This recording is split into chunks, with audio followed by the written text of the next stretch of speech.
the heck? Nope, that's not what I asked for. Stupid software sometimes. Okay. Minimally size. And I get some email.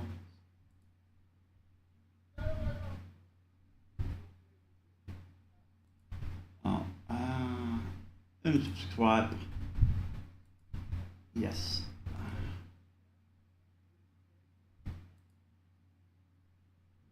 And delete.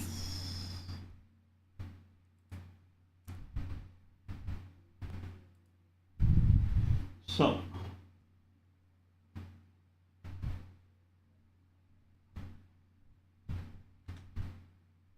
And okay, nice. That's working. That is also working. I am a solo pilot.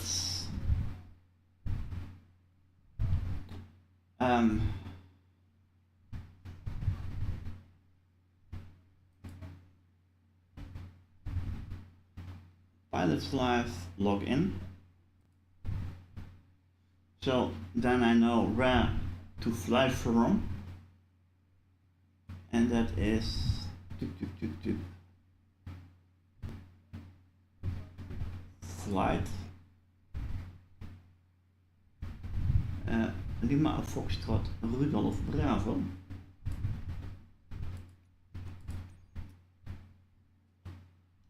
Lima Foxtrot Rudolf Bravo.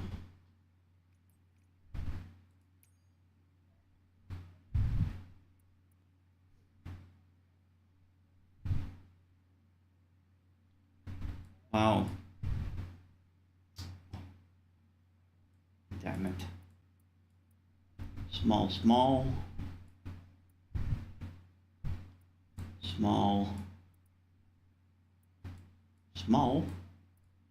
Alright, do we get only smalls? That are the runways? Yes. We get only small.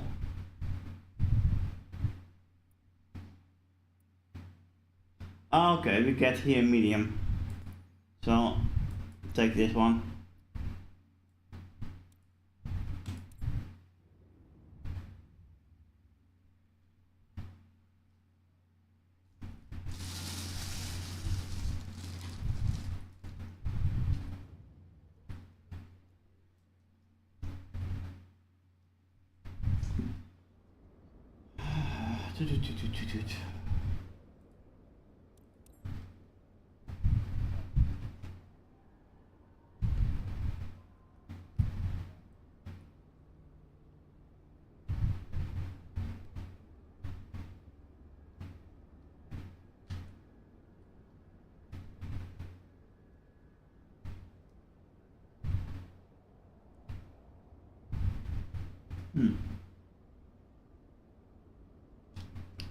Nice. If I can walk, I can sit. And I forgot my sticks to enable all my hotels.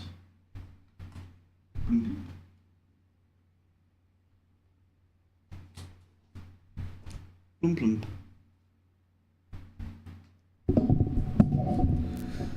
So my hotels are now enabled.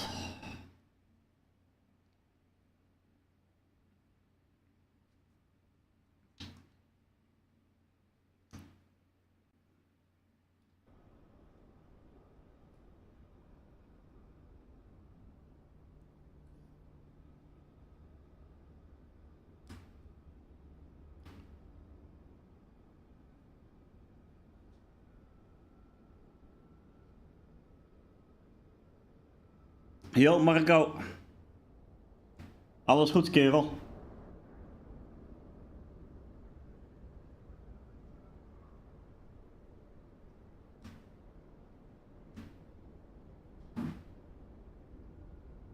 De reis gaat naar Even kijken, GMMX. Je ziet het zo meteen al allemaal bovenin verschijnen.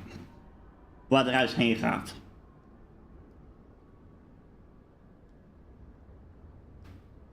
Of je zoekt het even op het internet. Golf, Mike, X-ray.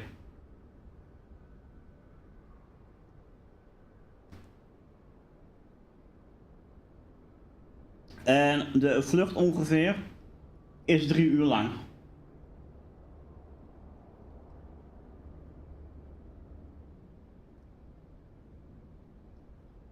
Fijn om te lezen dat het met je alles goed gaat. En met mij gaat ook alles goed. Alleen nog een beetje warm.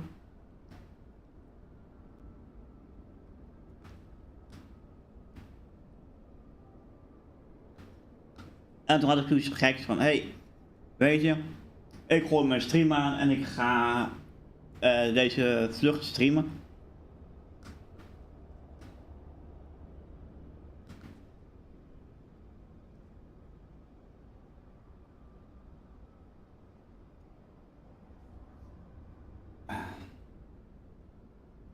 Zo, even kijken, dan gaan we wat dingetjes rustig voorbereiden, want ondertussen zit ik ook af en toe aan ijsjes te eten.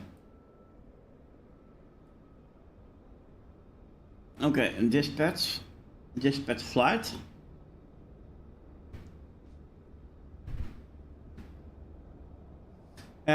Dan kun je letterlijk al gaan zien, zeg maar, op dit moment, waar de reis heen gaat. Dat is best wel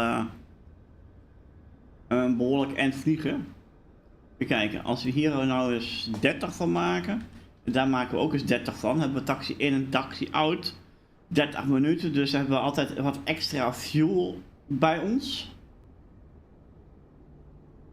En dan is het even kijken. Dan nemen we deze mee, ja oké.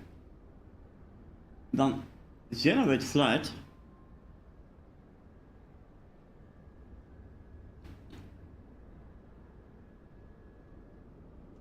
En dan hebben we hem aangemaakt en dan kunnen we terug hier naartoe. En dan kunnen we de cockpit induiken. En dan kan ik tegen het andere programma zitten zeggen van hey, we hebben een nieuwe vlucht. En hopelijk krijg je al wat informatie boven te zien nu. Dus dat gaat allemaal goed komen. Wat gaan we als eerste aanvragen? We gaan als eerste een ground power aanvragen. En ik kan het op meerdere manieren doen. Ik doe dat eigenlijk altijd via de FMC menu. Maar ik kan het ook hier al doen, zeg maar. Even kijken, ground operations. En dan kan ik het ook via deze button doen. Maar persoonlijk vind ik eigenlijk via de FMC vind ik ja, iets fijner werken. Nou. Dan horen we allemaal gaan de diesel al werken. En dan gaan we wat knopjes omtrekken. Zo. En dan horen we een hele hoop geblaas. En dan gaan we eerst weer terug naar de tablet. Dan gaan we hier naartoe en dan gaan we eens even kijken waar wij naartoe mogen vliegen. Even de route inladen, dat hebben we nu gedaan. En eigenlijk zal ik hier al op dit moment niet meer aankomen. Even kijken, wat zien we daar? Oh, deze kan uit. Mooi, dan gaan we als eerste onze FMC in. Even kijken, route, request, simbrief, set payload, set fuel, select route. Ondertussen ga ik naar mijn overhead toe. En ik doe een beetje alles door elkaar heen. Even kijken, dan gaan we zorgen dat hij begint met het analyseren van, of het alignen van de navigatiesysteem.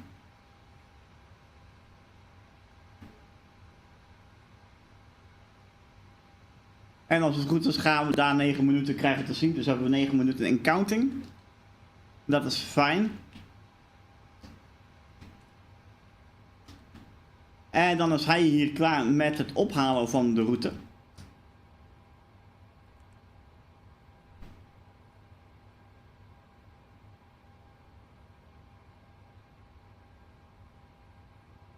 En dan moeten we even wachten. Totdat we activate hebben. En dan is het execute. En dan hebben we de route erin staan. Even zien jouw schermen van het vliegtuig. Ja hoor, die staan zeker wel aan. Kijk. Zie je? Oeps. Die staan allemaal aan inmiddels. Even kijken, dan gaan we naar position init. Dan zeggen we request.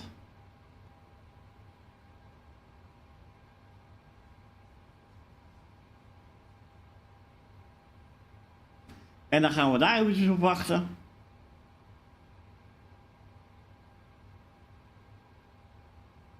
Zeggen we deze upload. Execute. En dan hebben we dat in ieder geval al klaar. Nou, dan moeten we even kijken. Op dat punt moeten we zo meteen weten wat onze departure runway is. Zeg maar welke vervolgen geschreven krijgen en waar we via welke sit we uitgaan.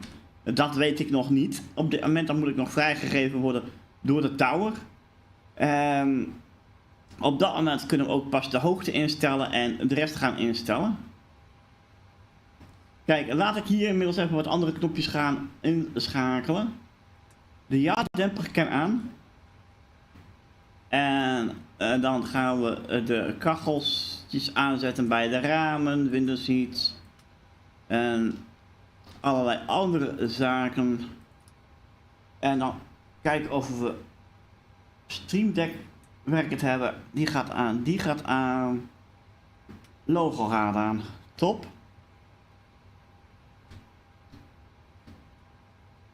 En dan gaan wij kijken bij het JSFX gebeuren.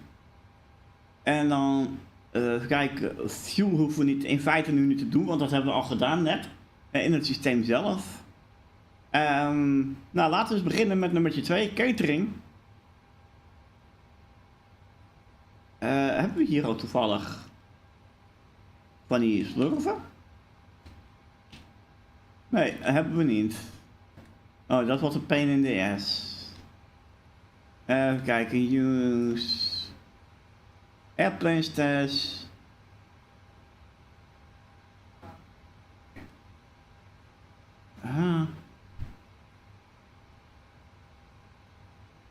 Oh, hij kiest zelf alleen, ik ben te laat. Ah, top. Hij heeft zelf al gekozen voor 2 trappen. Goed zo. Nee, maar die schermen die gaan automatisch uiteindelijk aan. En dan heb ik trouwens nog een lekker uitje staan. Maar doe jij zelf trouwens ook wat met Microsoft Flight Sim? Marco.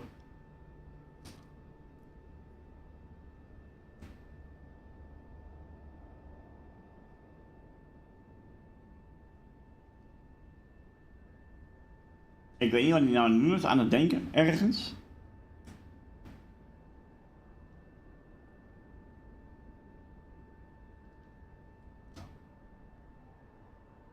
Oh, er komt al dingen aan, zie ik. Hij zat te wachten nog op actie.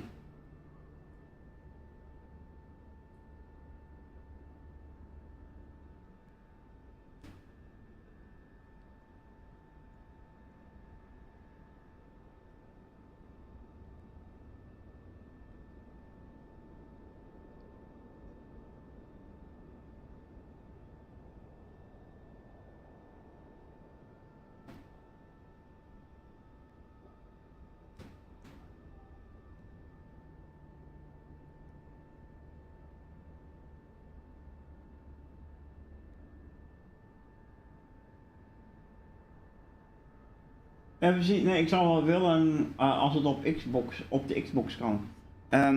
Dat weet ik niet. Ik weet wel dat het op de PS Ik weet wel dat het op de PS2 kan, maar op de Xbox weet ik het niet. Alhoewel, volgens mij zou het wel kunnen, want... Dat is een goede vraag eigenlijk. Ik zeg het wel, maar ik wil het zeker weten.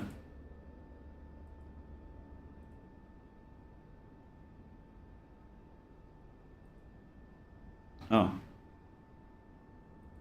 Een vraagje. Ik ben aan het streamen, zeg maar op dit moment. Zou Microsoft Flight Simulator 24 ook op de Xbox kunnen? Ik vraag het gewoon eventjes aan AI.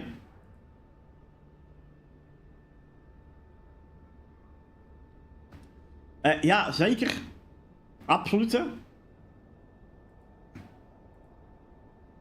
Ja, zeker.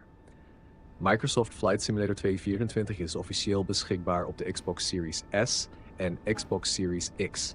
Hij draait dus niet native op de oudere Xbox One consoles. Wel zijn er een paar verschillen ten opzichte van de PC. De basiservaring is vrijwel hetzelfde, inclusief career mode. De graphics zijn iets minder uitgebreid dan op een krachtige PC. Je bent beperkt in welke add-ons en externe programma's je kunt gebruiken. Programma's zoals C-Intentions, FSU-IPC, SimConnect, JSX, Navigraph charts op de PC, overlays en andere externe tools werken niet zoals op de PC. Voor iemand zoals jij zou ik eerlijk gezegd bij de PC blijven. Jij gebruikt immers onder andere C-Intentions, Flight Tracker, OBS, Stream Deck, eigen tools en overlays, externe koppelingen via SimConnect. Dat hele ecosysteem krijg je op een Xbox niet voor elkaar. Dus kan het? Absoluut. Maar als je serieus streamt en... Oké, nou daar heb je dus antwoord eigenlijk op je vraag gelijktijdig. Dus het zou kunnen, als je het wilt. En jij hebt een Xbox. Dus even kijken, mogelijkerwijs ook een Xbox Pass, neem ik aan. Dat weet ik niet, maar zover ik weet, kun jij dan ook gratis spellen kiezen om te testen, geloof ik. En dan zit daar, als het goed is, Microsoft Flight Simulator ook bij tussen.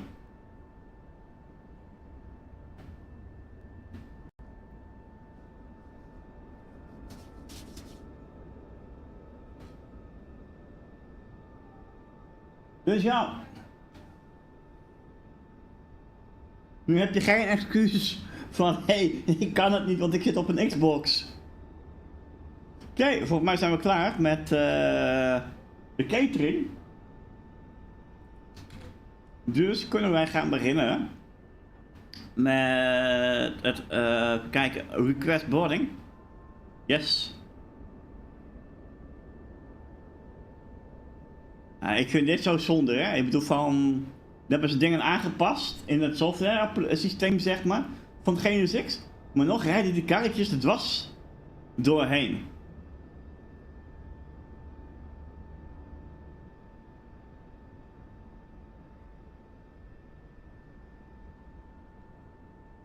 En we zien, dat betekent wel dat ik met die knoppen in de cockpit heb. Dit toestel waar ik mee vlieg heb jij niet. Alhoewel, je kan hem wel kopen trouwens. Dus ja, dat zou wel kunnen.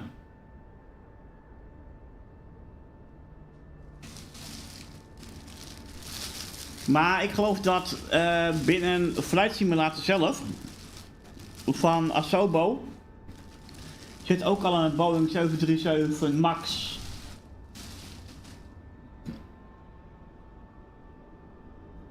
Dus die heeft net een andere layout, maar komt eigenlijk wel een beetje op hetzelfde neer van deze. Alleen deze is net een klein beetje simpeler.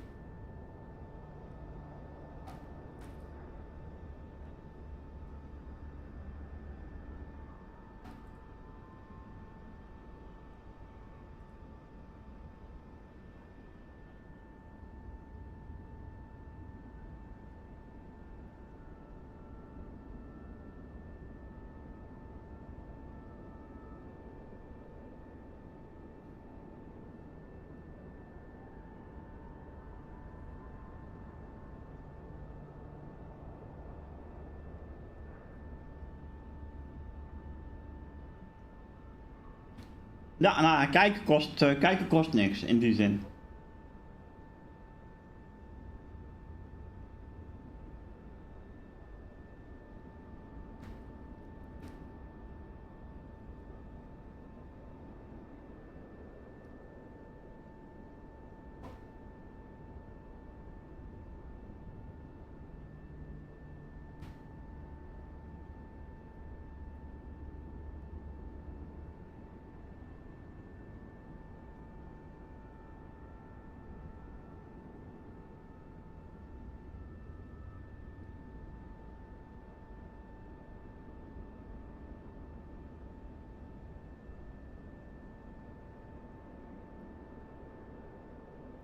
Ja, dan gaan we kijken naar een paar stelletje piloten die gaan lopen.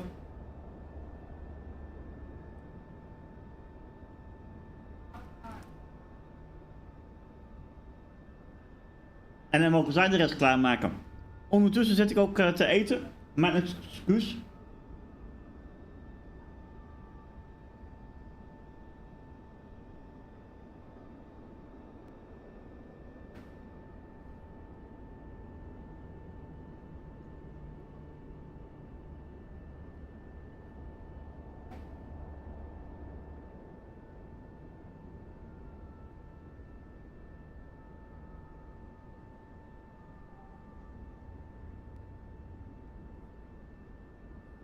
Volgens mij is die overheid best wel mooi geworden eigenlijk. Of de mensen die overleven.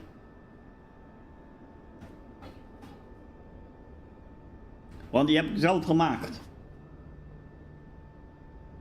Ik ben er alleen nog een nacht mee bezig geweest.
En dan hopen dat ik binnenkort virtueel kan solliciteren bij KLM zelf.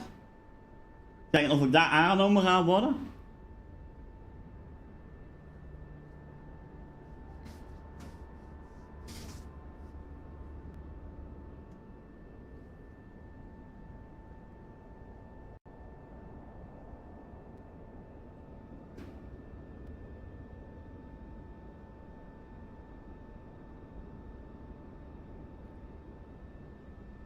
En ik moet binnenkort ook even weer wat nieuwe tutorials gaan maken over dit prachtige toestel.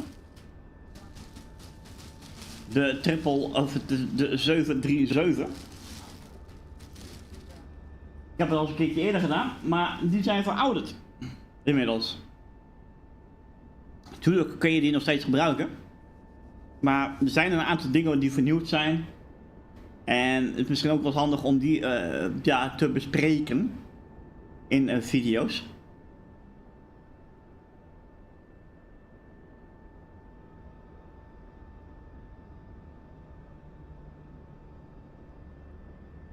En naast de Boeing wil ik ook nog de Airbus gaan leren.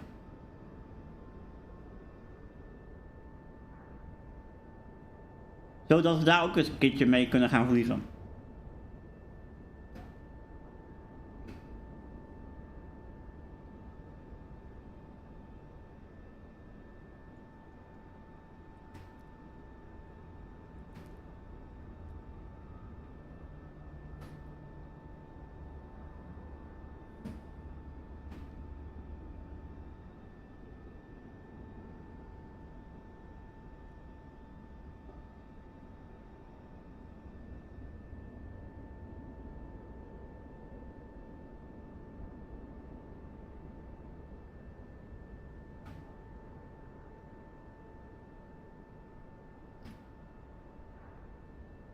Oké, top.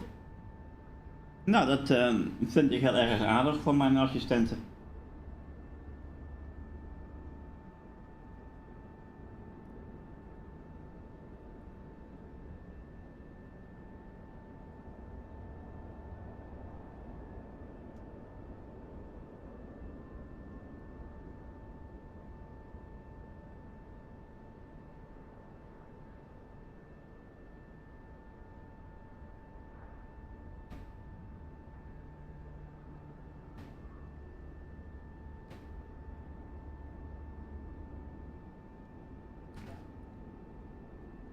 Oké. Nice. Boarding is complete.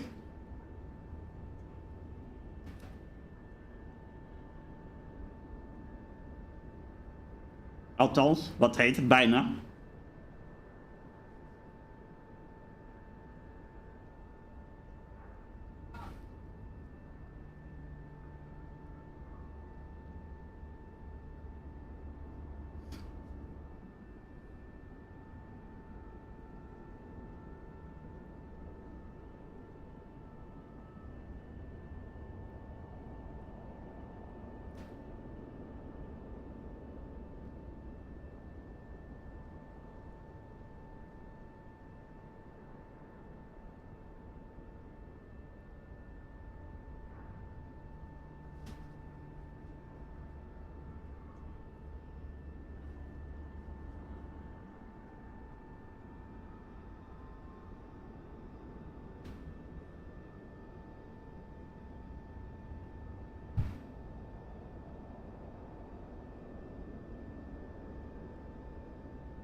En dan heb ik binnenkort ook nog eens een keertje mijn eigen livery. Dat is ook wel gaaf, eigenlijk.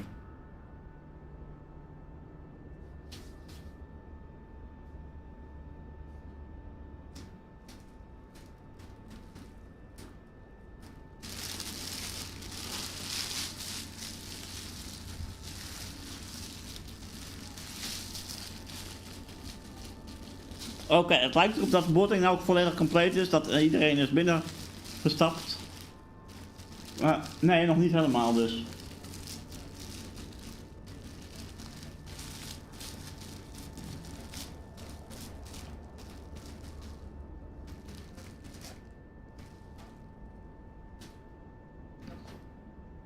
Ah, dus ik begrijp dat jij op dit moment niet thuis bent?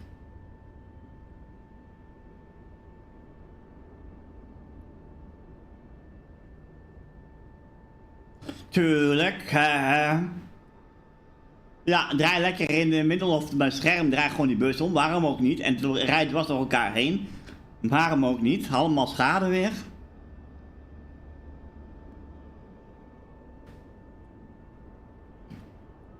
Lekker bezig.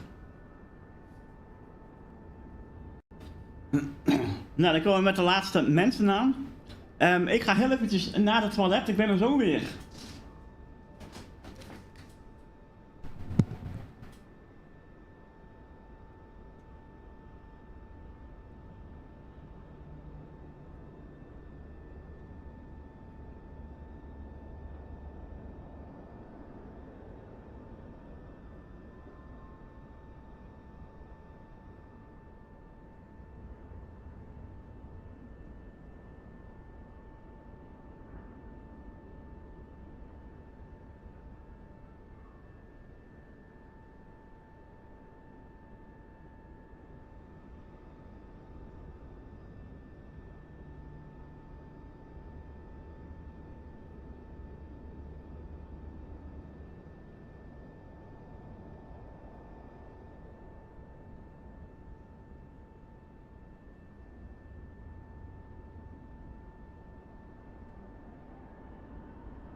Ah, oké, duidelijk. Maar dat had je niet hoeven te zeggen, hè?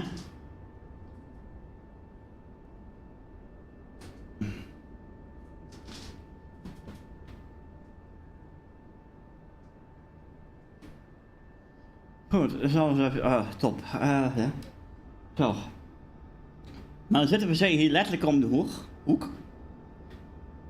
En dat is letterlijk 2 tot 3 stappen lopen. En alsnog ben ik er moe van. Oké, het zal. Zal wel maar leggen. Geen conditie.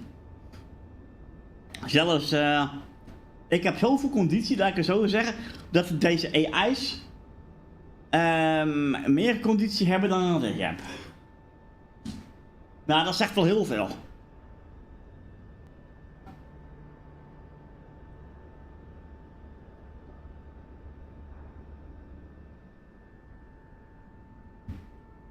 Kijk, ik vind het wel tof hoor dat je het deelt, maar ja, zelf heb ik zoiets van dat soort informatie, dat je op een woongroep woont, lekker voor jezelf houden, gaat een ander geen zak aan.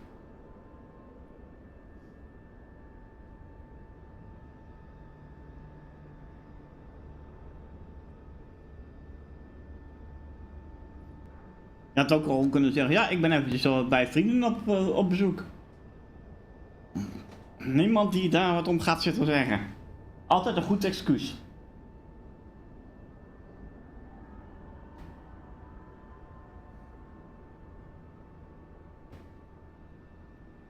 En ik kan het weten. Want ik heb zelf jaren, en dan heb ik het echt over jaren, heb ik ook in woonvormen gewoond. Toen hadden we alleen nog minder internet dan dat we nu hebben, zeg maar. Nu hebben we overal internet. Dus dan gaat ook iedereen van alles en nog wat van jou vinden en van jou weten. Oké, top. Dan gaan we eventjes de positie erin zetten. Lijkt me wel handig, want dan weet het systeem waar we zitten, zeg maar. Even kijken, next page. GPS left. Dan gaan we deze hier ook erin plaatsen. En dan ga je zien dat deze begint te draaien en dat spontaan er een mooie magenta lijn staat. Nou, dat is fijn. En nou moet ik even zien hier uitkomen aanvragen. En dat ga ik dus doen bij mijn grote vriend Brian. Oh, haha. Ik moet het programma afsluiten, want ik ben wat vergeten te doen. Even kijken. Opnieuw opstarten het programma. En dan doe het over onze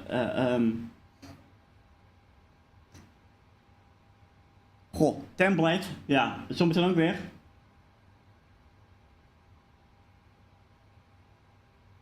Nou, top.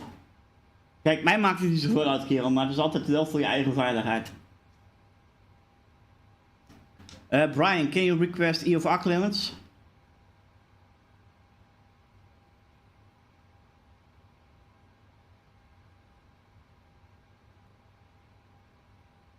Oh.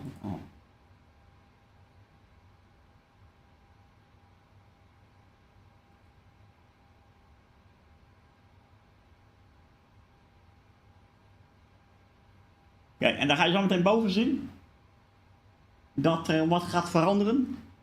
Dat onze locatie erbij komt te staan waar wij heen vliegen. Kijk.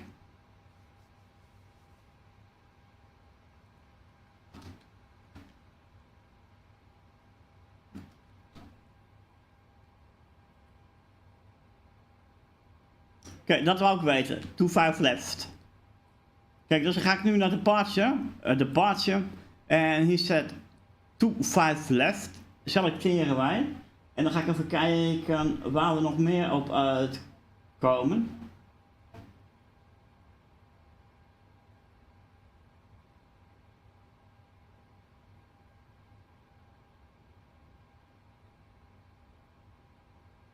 Oké, dat staat er dus niet bij, dus dan pak ik eventjes een ander programma erbij. Navigraph.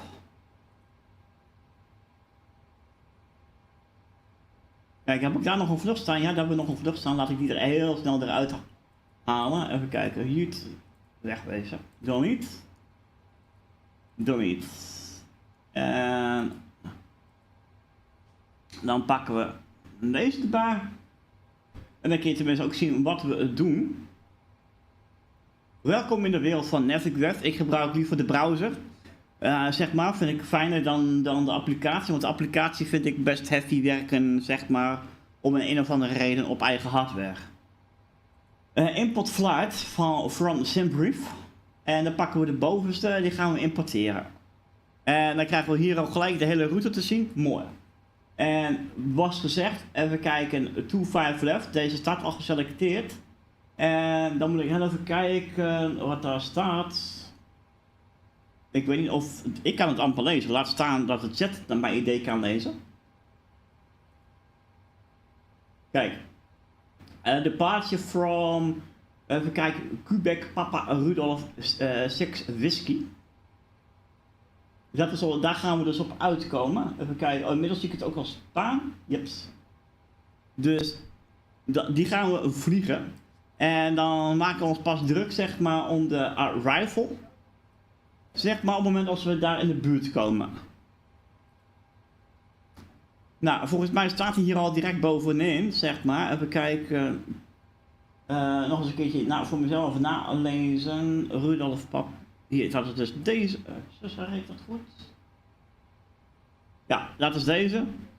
En die ga ik executeren. Nee, niet zo flauw zijn. In die zin executeren, niet de dood maken.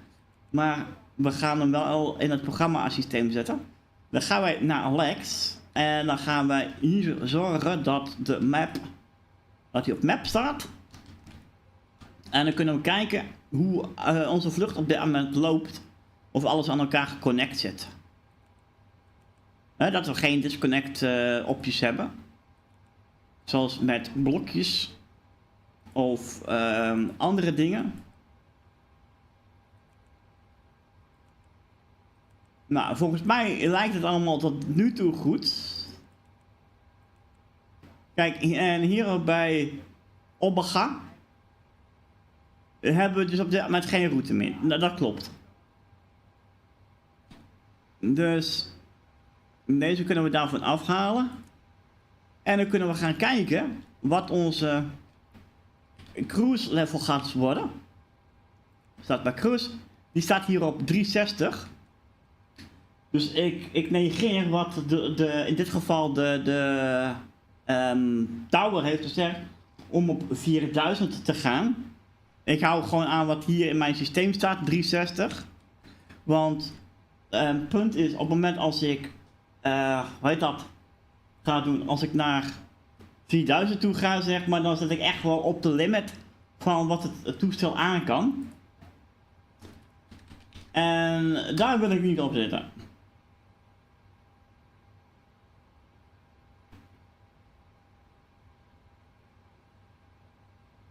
Even een programmaatje opstarten, zodat ik mijn andere hardware dingen ook kan gaan gebruiken.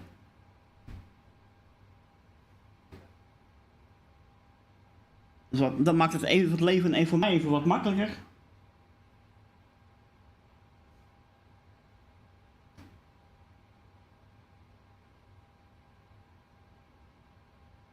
Oké, dingen beginnen te leven. Licht gaat branden naar mijn kant. Mooi.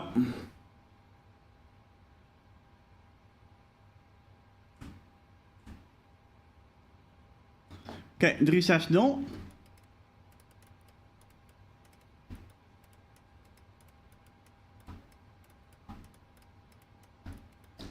Ik ben blij dat ik dit nou niet met de muis hoef te doen. Oké, we zien 4, 5, 6. Dan gaan we zorgen dat de mensen hier ook nog een beetje kunnen ademen. Zetten we ook op 360. Nou.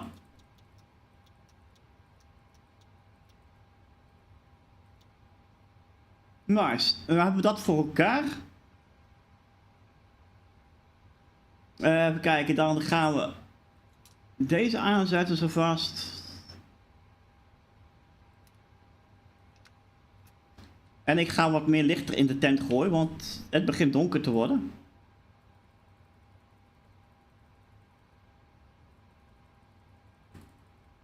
En ik wil graag wel wat kunnen zien wat ik uiteindelijk allemaal doe.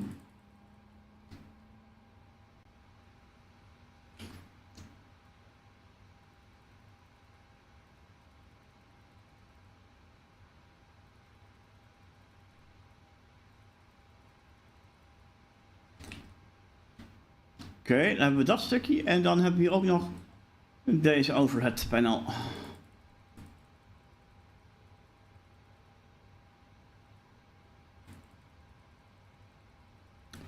Zo, dat leest misschien net een stukje beter allemaal. Waar we bezig zijn. Oké, APU begint te draaien. Dan pakken we APU bleed, zetten we ook gelijk aan. En left pack zetten we ook aan. En right pack laat ik uit. met opzetten. Want daar gaan we zo meteen beide engines op laten starten. Even kijken. Mooi. Dan gaan wij door naar de volgende pagina. Zodat we dat daarboven klaar hebben. En dat is, even kijken, N1 limit. Dat is onze snelheid om mee weg te kunnen gaan van onze take-off. We pakken flaps 5. En center of gravity wordt 5.18. Dat is dit dingetje. Even kijken, zeg ik dat nou goed? 5. Wow, oké. Die zag ik niet aankomen. Dus dan moet ik hem helemaal terugdraaien. Over de 5 heen.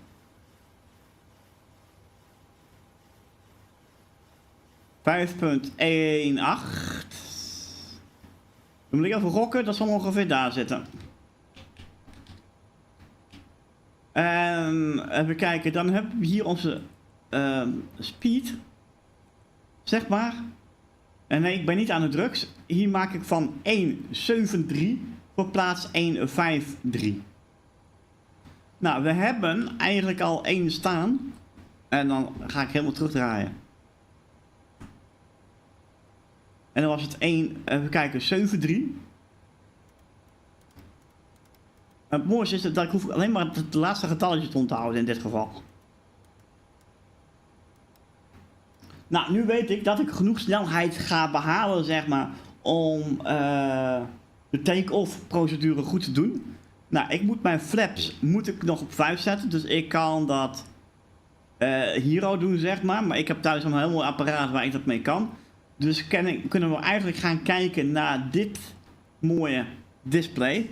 En dan gaan we zien dat die vanzelf gaat bewegen. Als het goed is naar flaps 5.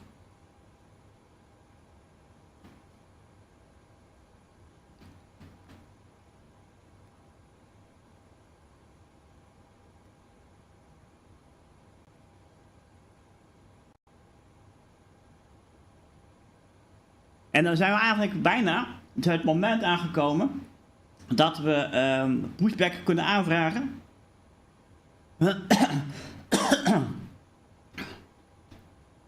Oh, ik heb hem van eentje te ver neergezet.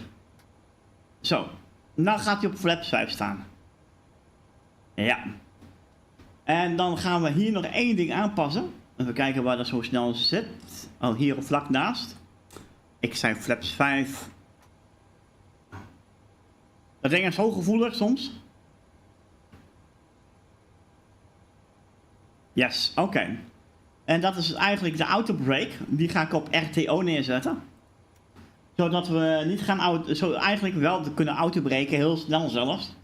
Stel, ik ben in take-off mode, zeg maar, en ik kom in één keer achter van, oh shit, dat ben ik vergeten.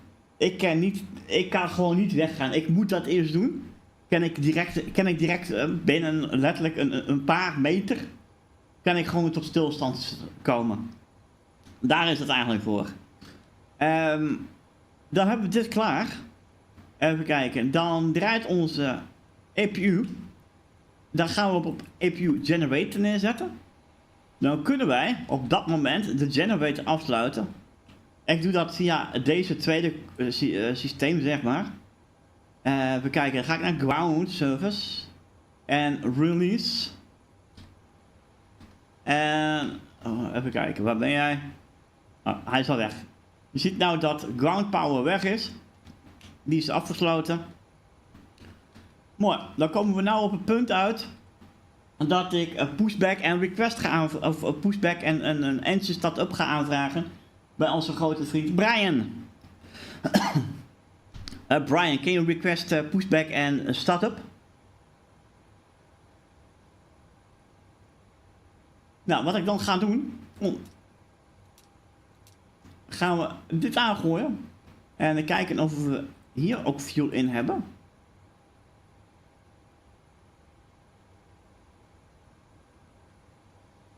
En ik ben benieuwd, want ik wil weten waar die andere op staat eigenlijk.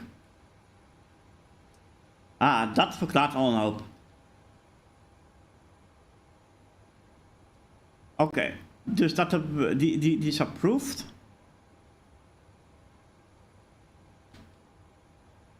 Even kijken, dan ga ik dingetjes gelijk veranderen. Wings gaat uit.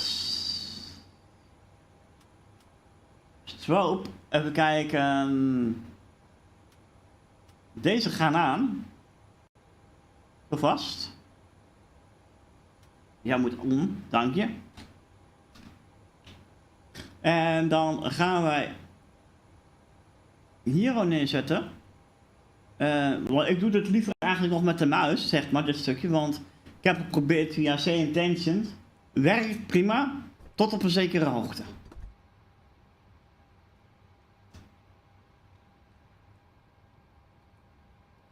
Oké, mooi. Even kijken. Dan kunnen wij zo vast zitten zeggen bij al onze chocks. Daar wacht ik misschien nog even mee.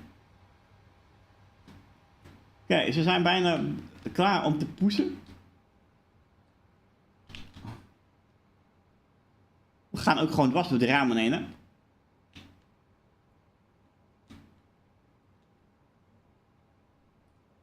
Oké. Nou, dag mevrouw.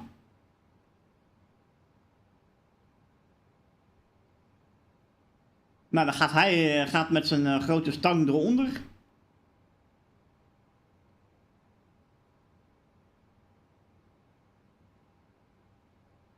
En dan ga ik eventjes linksboven kijken, want als het goed is, krijg ik zo meteen hierboven een melding te zien. Ja, dat zal jij net niet zien, omdat mijn overlay er overheen zit gepropt.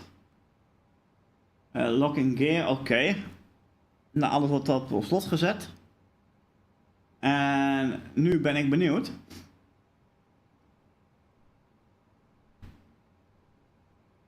Of dat hij mij nu al gaat liften.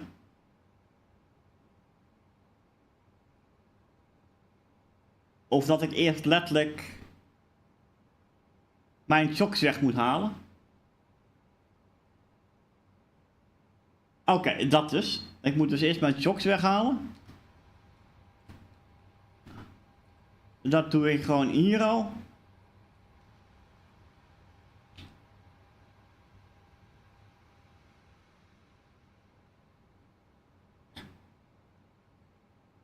Oh. Nou, hij heeft me eigenlijk omhoog gehaald, dus oké. Dus we hebben het net niet kunnen zien. Release parking brakes, die zitten eigenlijk hier al waar het rode lampje zitten. Ik doe dat met mijn rudders. Release parking brakes. Oké, taxilichten gaan aan. Op dit moment. En dan kunnen wij beginnen met de left engine. Nee, right engine. Dat is de verkeerde kant op. Deze kant op graag. Die gaan wij opstarten. En dan gaan we eventjes op metertjes letten. Dat is deze reeks hier al. En vooral deze gaan we eventjes opletten. Dat deze hoog genoeg druk heeft. Dan zetten wij de fuel volledig open. Nou, ik zie dat ongeveer nu. Zeg maar, dan zet ik de fuel van 2 open.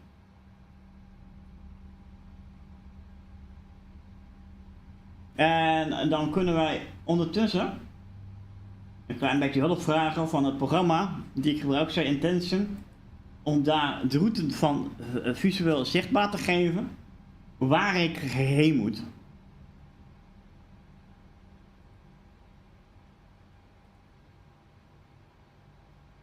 Oh, ik moet eerst bijvoorbeeld mijn taxiclaimers aanvragen. Oké, parking brakes moet ik zetten. Rudders moet ik indrukken, want ik heb hem op realistic staan. Parking brake gezet. En dan is engine 1 is opgestart. Of engine 2 beter gezegd. En dan wachten we heel eventjes. Totdat wij deze mensen gaan afkoppelen.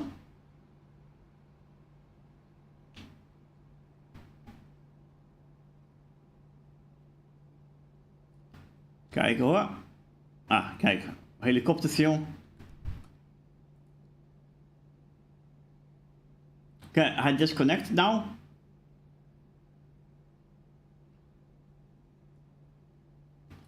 En dan gaat zij dat rode dingetje daar nog weghalen. Want die willen we niet mee hebben tijdens de vlucht.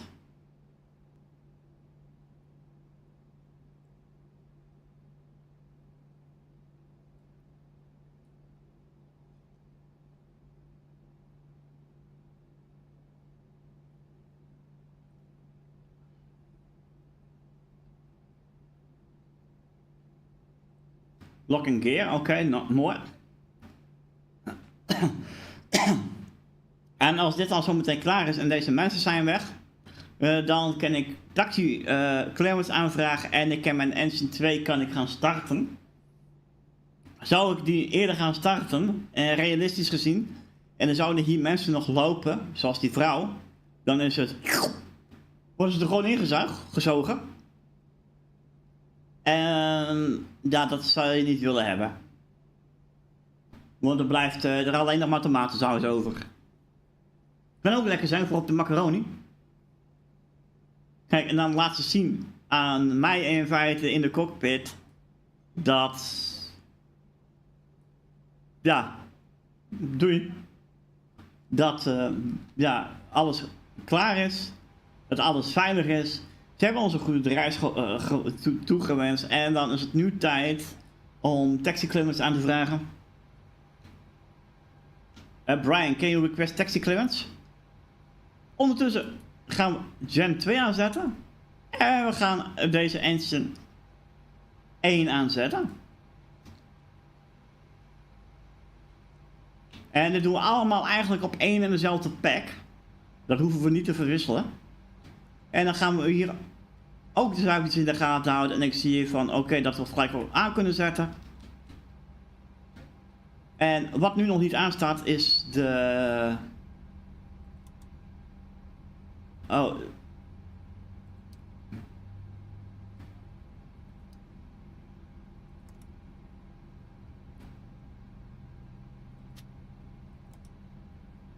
Mooi. Dat staat allemaal aan. En ik hoorde al dat we mogen taxiën. Deze gaan we ook omzetten. En dan gaan we even programma's bij gebruiken van Say Attention, dat we echt kunnen zien waar we bij langs moeten taxiën. Dat scheelt mij een hele hoop. Even kijken, dat is allemaal klaar. Dan kan deze ook aan. Dan zetten wij op dit moment APU zetten wij uit. Dan zetten wij ook daarin aan de right pack. En dan zetten we APU bleed zetten we uit.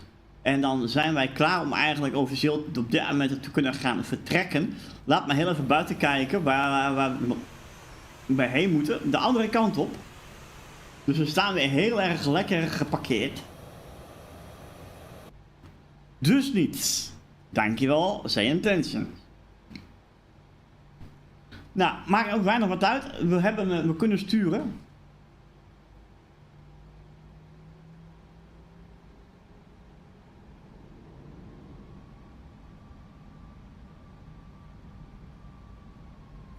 Waarom? Oh. Dat was dus de reden. Dat wil zeggen, waarom gaan wij niet rollen?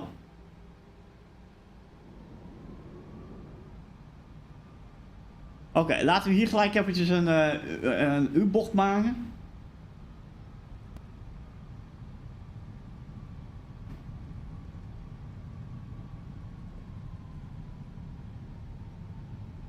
Kunnen we hier dwars doorheen? Ja, dat gaat lukken. Dat is maar een vliegtuigje. Vliegtuig alleen nog kapot, sorry. Voor de schade.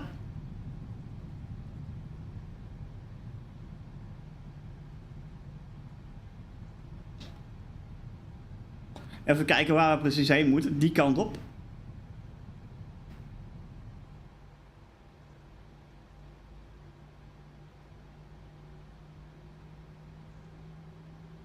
En dan hoeven we alleen nog...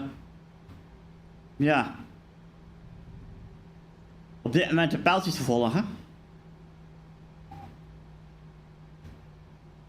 Kijk, en in de toekomst gaan we dit ook weer doen. Zonder deze hulpmiddeltjes. Zonder deze pijltjes. Natuurlijk zal ik altijd een referentiekader gaan hebben, zeg maar, waar ik bij langs moet. Maar ik moet die referentiekader moet ik nog in orde maken. Ja, zo heb ik bepaalde dingen gezien bij een andere streamer. Die had een heel mooi stukje. Ja, wat is het? Een mooi hulpmiddel, zeg maar, waar hij zijn tablet in kon plaatsen. En ja, dat heb ik eigenlijk zoiets. Maar dat is best wel makkelijk. Weet je, dat moet ik voor mezelf ook maar eens aanschaffen. Dan ken ik gewoon letterlijk mijn EFB, Electronisch Flight Brief. Kan ik gewoon letterlijk naast mij hebben staan. Of beter gezegd, hangen.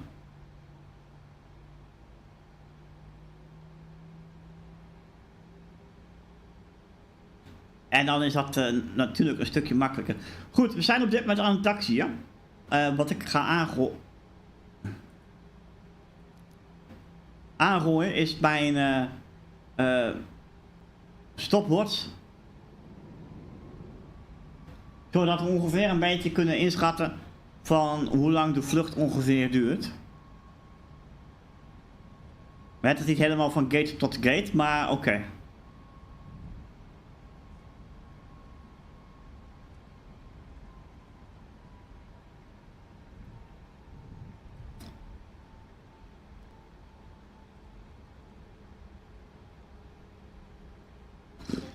Laat ik zo eventjes even kijken. Oh, ik moet daar denk ik aan het eind. Moet ik eventjes een U-bocht maken. Dus gaan we omdraaien. Dat is althans de bedoeling ervan. Denk ik. Ik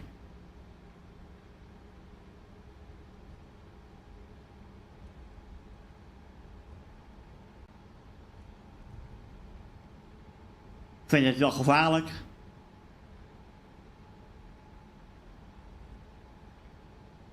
Op de runway moeten gaan taxiën. Dat betekent ja, dat ik mijn ogen overal moet houden.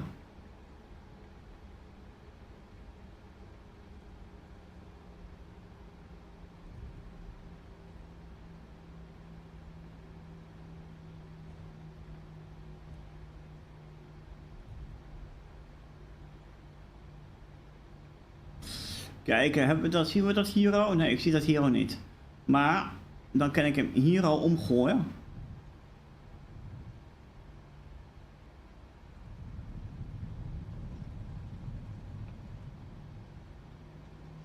Welke luchthaven is dit? Als je bovenin kijkt, kerel, dan staat het erbij. Waar we zitten op dit moment.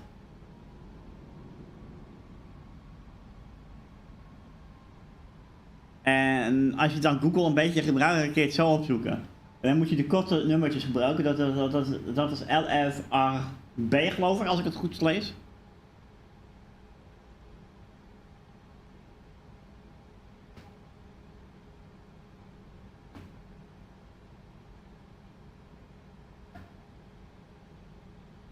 Brian, can you ask clearance for takeoff?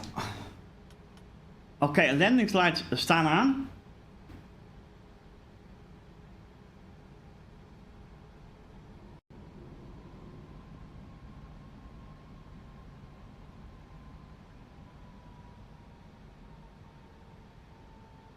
We staan op dit moment aligned.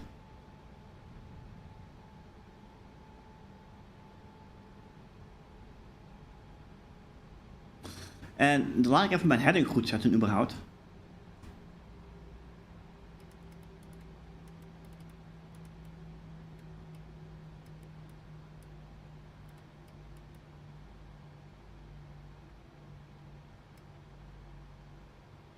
Oké, we zijn gecleared voor take-off. Dus dat betekent gas op de lolly.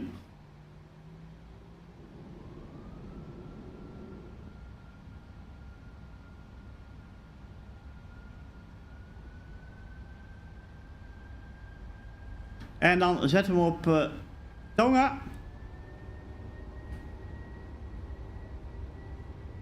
En dan zie ik iets gebeuren in mijn ooghoek wat ik niet leuk vind. Goed, dat lossen we zo meteen alweer op.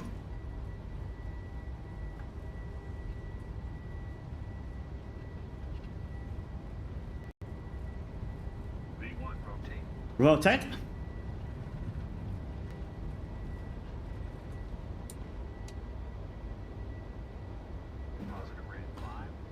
Gear up.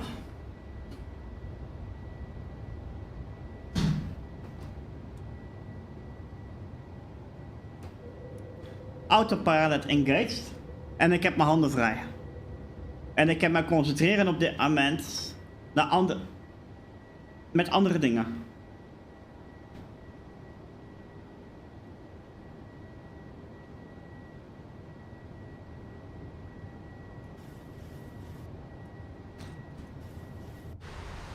Kijk, en als we nou heel snel dit doen.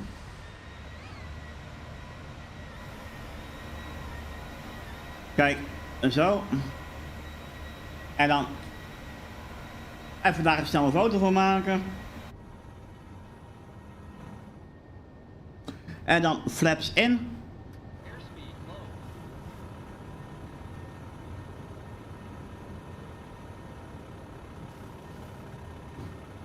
En dan hebben we deze uit.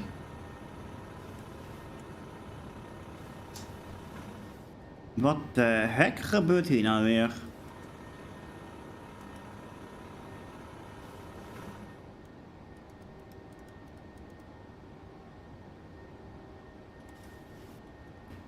Oké. Moet je even een klein beetje helpen. Dan kunnen we ze vast wat lichtjes uitzetten.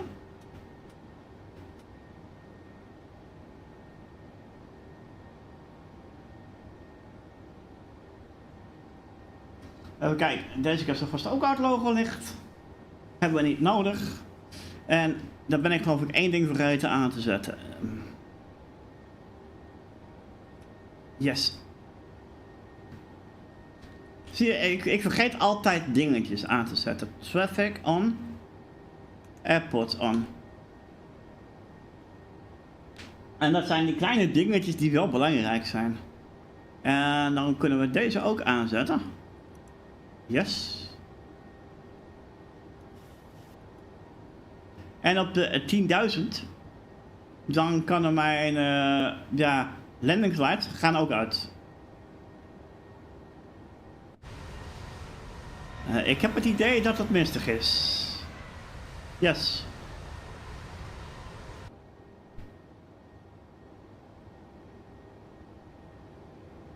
Nou, voor de aankomende 3 uur zijn we zoet. Ik ga zo meteen wel een andere Discord server in. Dus dat kan zijn dat er, je mij misschien het een of het ander hoort praten in het Engels. In dat geval. Ik weet niet, zijn dit nou bergen of zijn het nou wolken? Ik mag niet hopen dan bergen zijn, want daar hebben we een probleem, maar het zijn wolken. Tenminste. Maar laten we daar eventjes... Ja, oké, dat is. Het zijn wolken.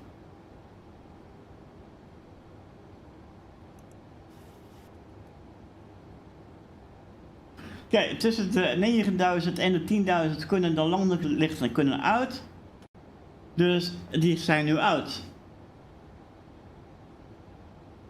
En we zijn rustig aan het vliegen. Even kijken of ik nou niks vergeten ben, zeg maar. Jawel. Alle mensen die achterin hebben gezeten, die hebben waarschijnlijk zitten schudden, want niemand heeft...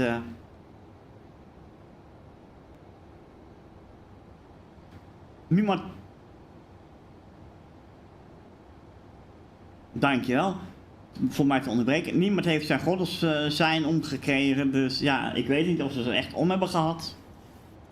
Maar goed, het is zoals het is.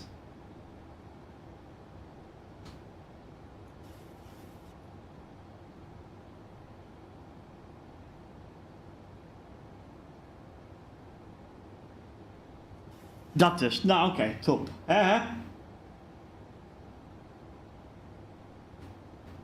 Hey Brian, can you handle the radio comms for me?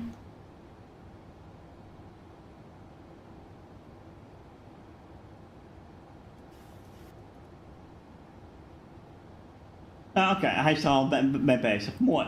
Top, dat is mooi om te weten.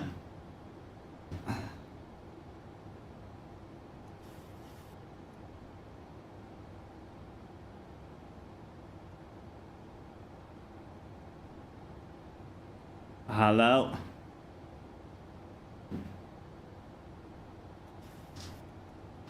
Yeah, that's me. Hello. Hello, hello. How many times are we going to say hello to each other? So long as we need it. Okay, I get a 2 hours flight in front of me. So we can that the whole flight saying hello. Okay.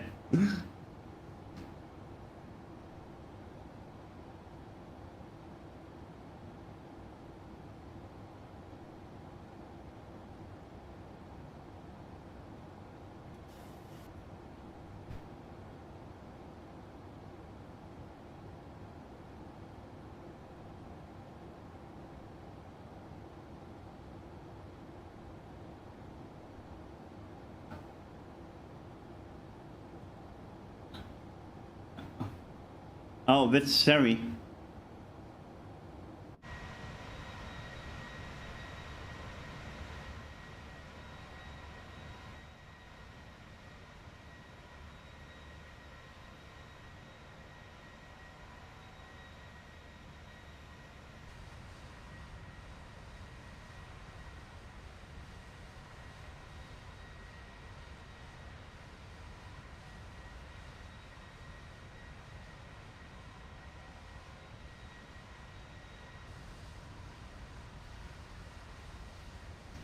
Kijk, en het mooiste is, ik kan mijn mute zeg maar op de Discord, waardoor ik ook gewoon thuis met jou kan praten.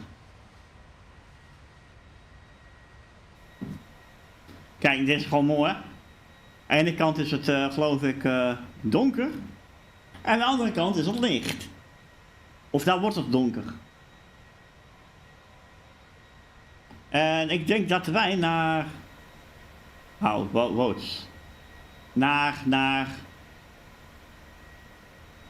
weer naar het donker toe gaan eigenlijk. Of misschien zelfs naar het licht. Ik weet het niet. Ik denk eigenlijk naar het donker toe gaan. Maar als ik dit zie, dit is toch nice.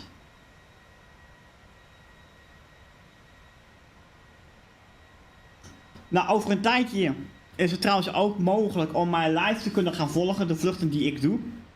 Via mijn eigen website. En dat hoop ik rond december in orde te hebben.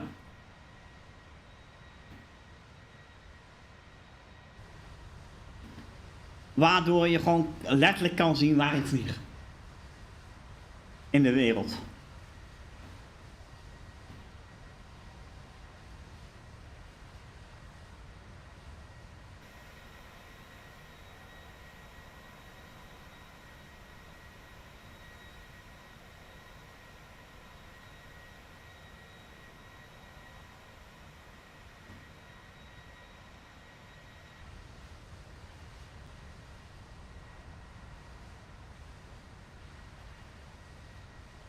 Zo.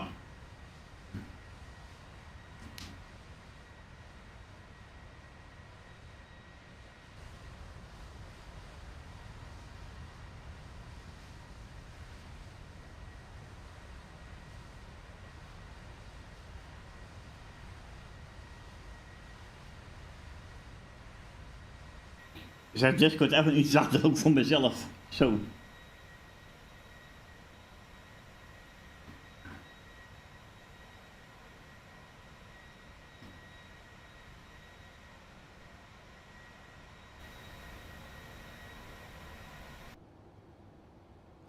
Oh, klaar met lullen? Blijkbaar wel.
welcome back.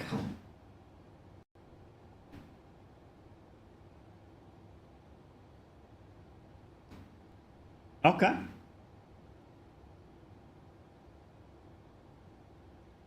And did you the greetings from the Netherlands for me?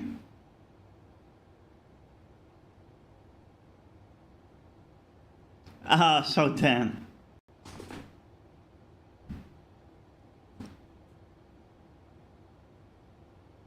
Maybe the next time. Yeah. Yeah, okay. That's great. Yes.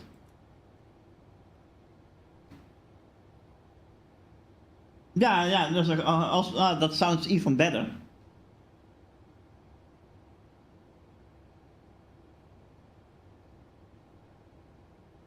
Yeah, but then I need your private address. To know that. So if she like it, yeah, why not, but... No, not? Oh, no, maybe in 7 days. No, not. I,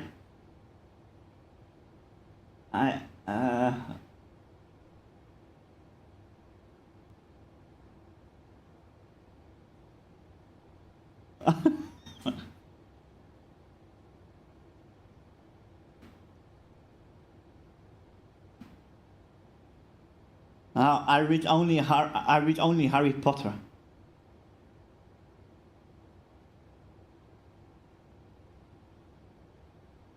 I don't know. Ask him.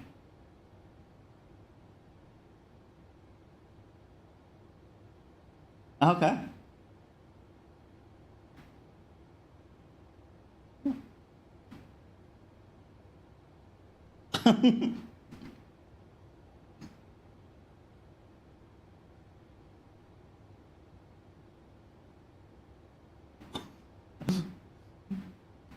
Okay, it is good that that people on the stream that net hate.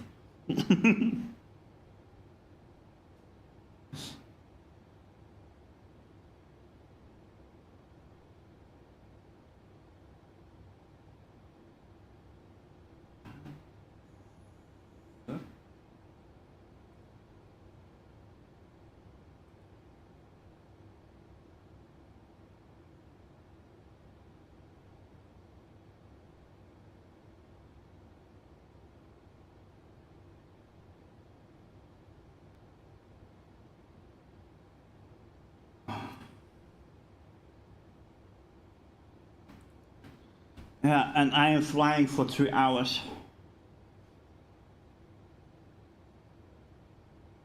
I don't know, but you can see it on my stream or on Discord if you want. Hold on. So, you can see it on Discord.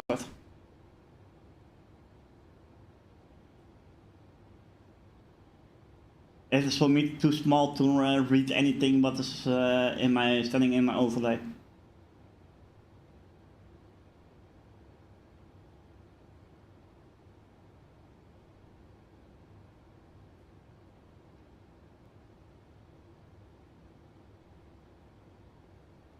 Yeah. The first one is in France, and the second one is in Morocco.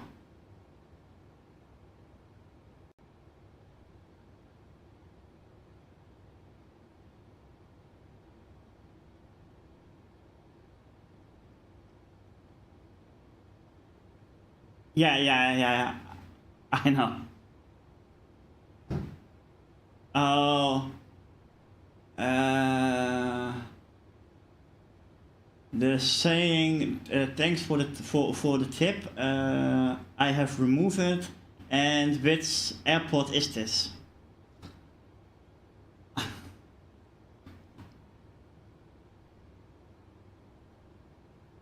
Yes. No, 737-800. and I am live on YouTube and on Twitch, but I muted the. You can see it in my bio.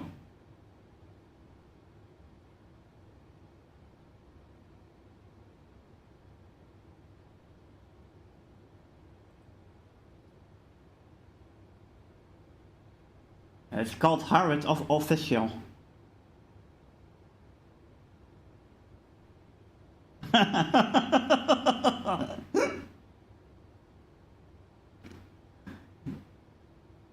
Yeah, it is.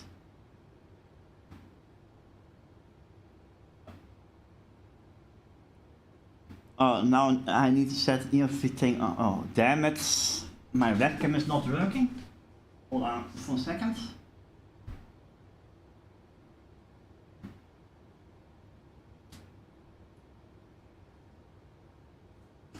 I need to get my webcam working. Yes, okay.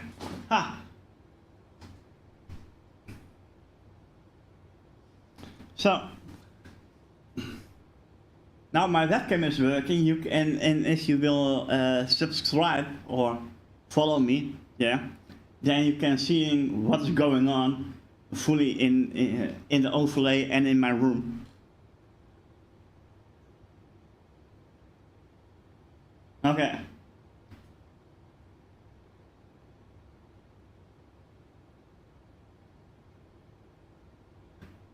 You don't know what to say, but yeah. But we will see where the title is. We will see where we go.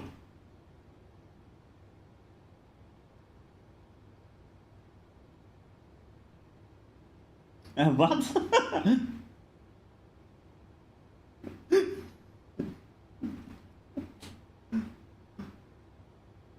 Yeah, but somebody speaks Dutch. Ow.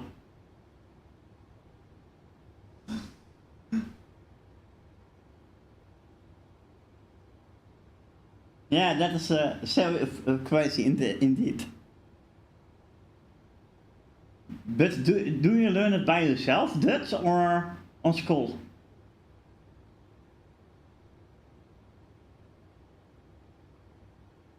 Ah, okay.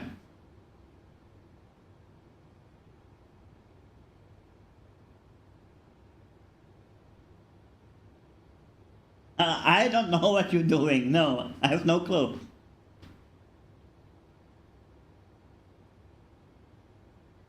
Okay.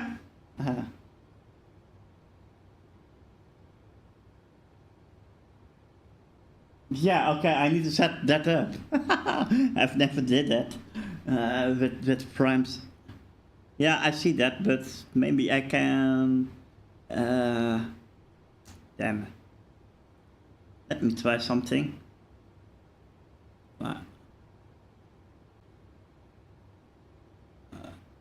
Oh, that is strange. Okay, then I do it by hand in this case.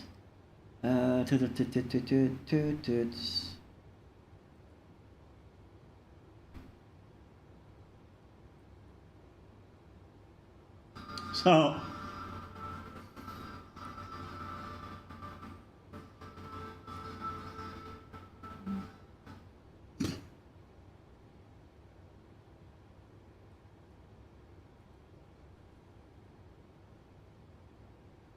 but yeah, I will appreciate that, man.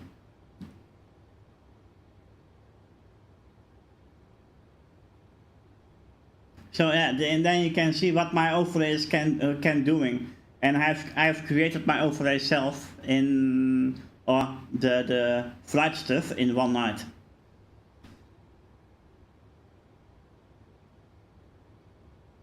Yeah. It is handy to go into my camera view and set it in slew mode if I have no parking place, or that I get somewhere and there's all about trees over the runway.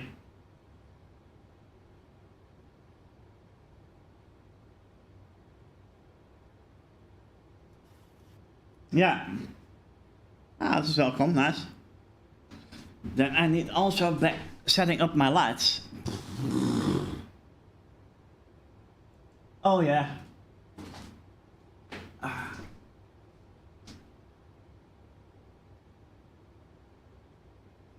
Oh sure. So now you can see me sitting. But it is too hot on my eyes.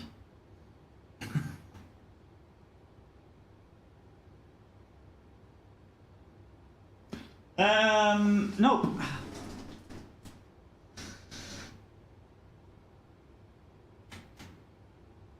Yeah, but the thing is, this is a rental house.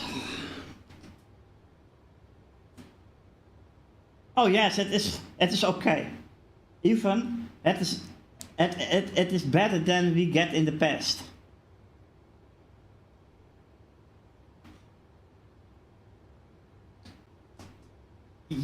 Oh yeah. Let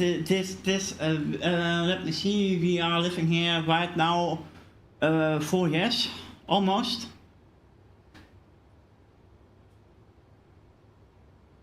Yeah, and before here we were living in a village, and that house is coming from after the second war.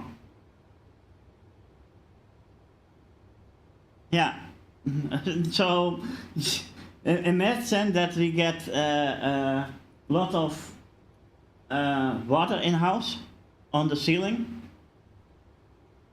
and yeah, a lot of leaks and cold and yeah, yes, not good.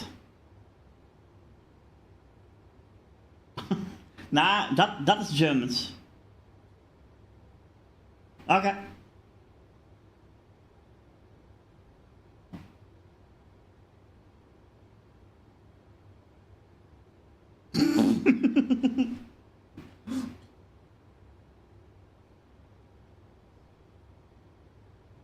Ja. Everything okay?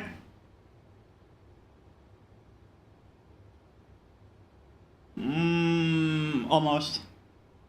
In the last 3 weeks, yes, I can.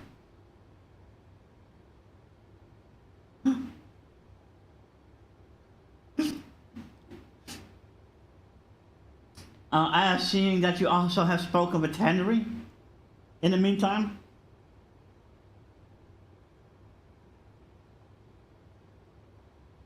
Oh yeah. Brian is also talking to me the whole time. For some no reason. I figured out. I said you have also a chat with Henry. Yeah, but his one sentence is also a chat.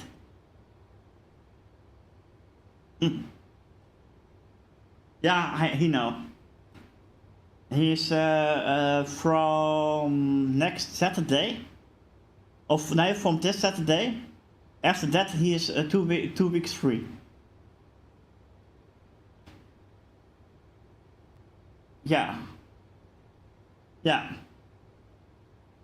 And when he is free, then he will coming off.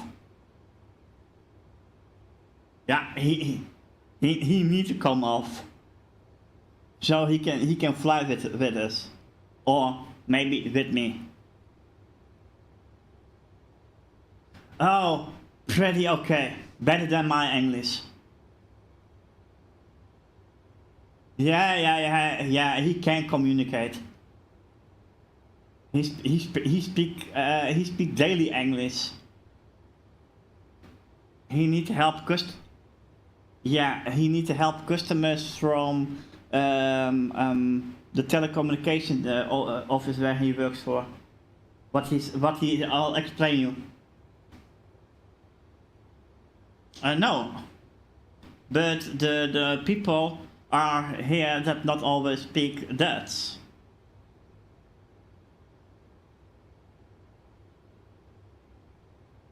So yeah, he needs to speak English, and his English is yeah, better, a lot better than my English is.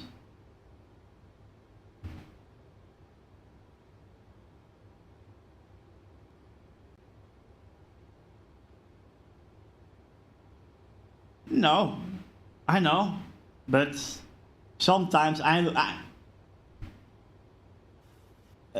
but sometimes, but sometimes I'm looking for words, you know, and yeah, uh, yeah, okay, but he is not looking for words.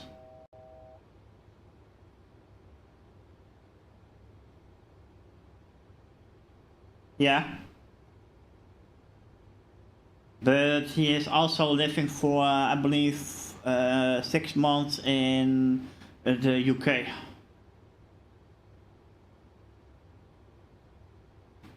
Yeps. Yeps. Yeah, he don't like the Netherlands. Either I. A lot things are wrong in the Netherlands. Yeah. But one thing about the Netherlands is the tax. Everything you will pay for, you need also paying tax. And that is, the tax here is high.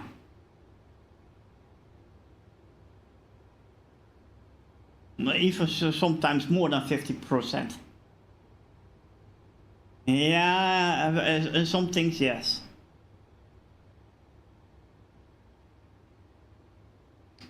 So that is crazy here.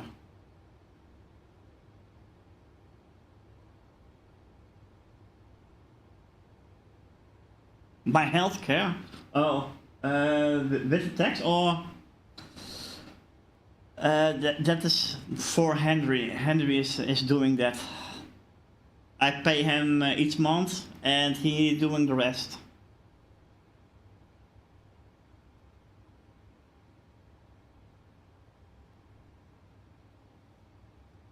Yeah, I get that, but we have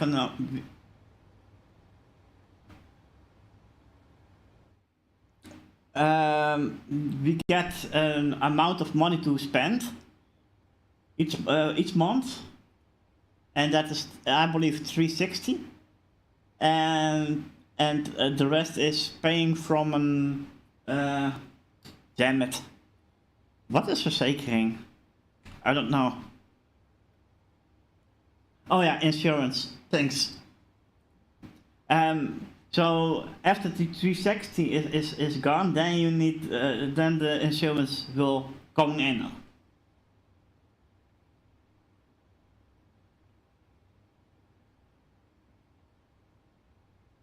Yeah.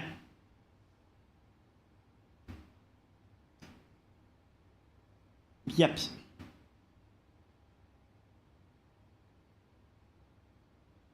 Yeah, and you guys in America have the Obamacare, and that whole concept is coming from the Netherlands.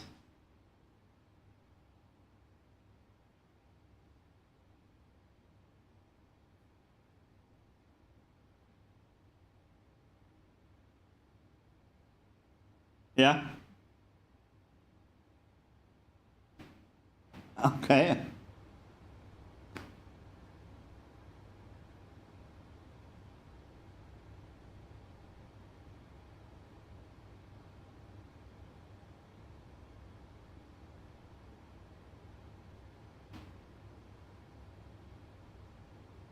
Mm-hmm.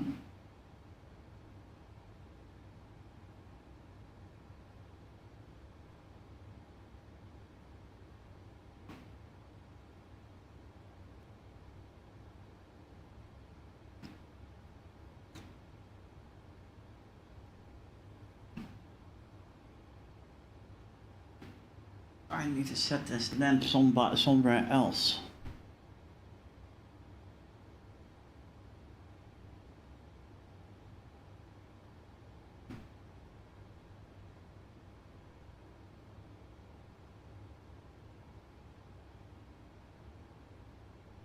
Yeah, no. Nice lamps.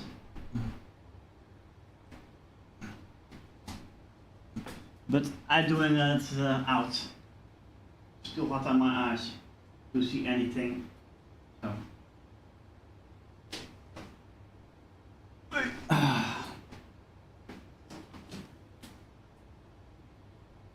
I'm still here, a little bit dark, but yeah.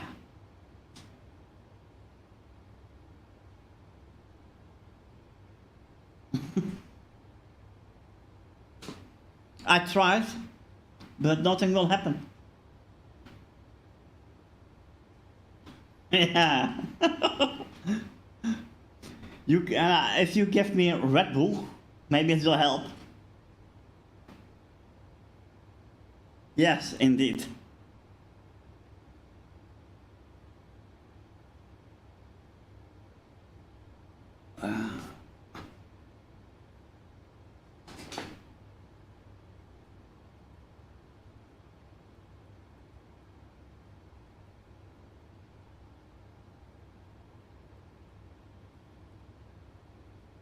Oh, damn.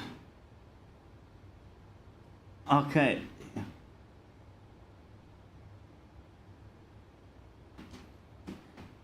So you can see where I'm flying right now.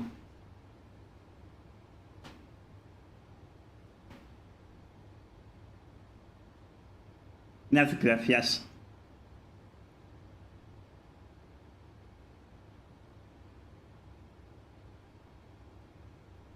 So over Spain and then almost here into Morocco. Damn. Yeah. Oop.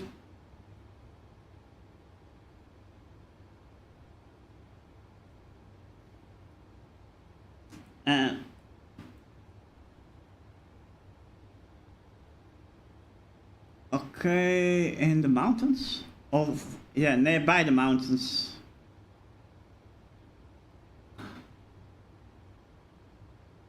Oh, not. Yeah.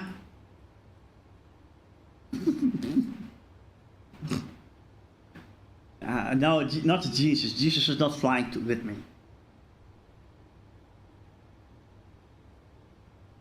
Yeah. No, he was. Yeah. And I am what. If he is Jesus, then I am God.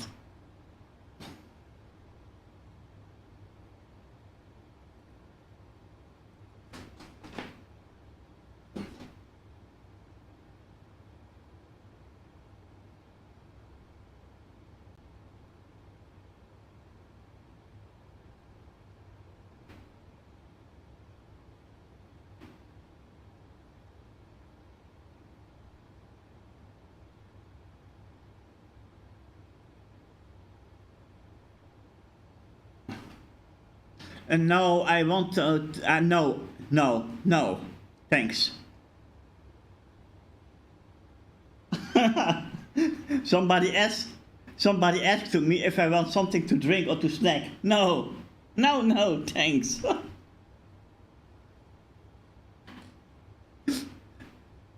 Yeah, that AI lady.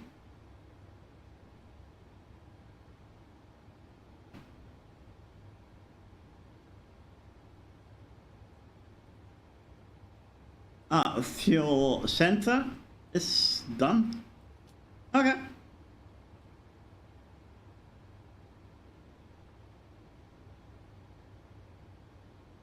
I think in 50 minutes the other one is also going down. What?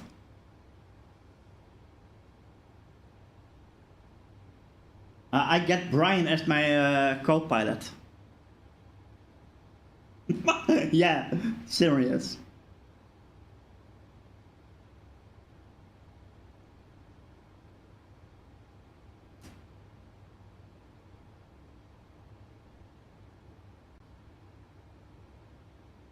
I can ask on Brian what he is doing from work.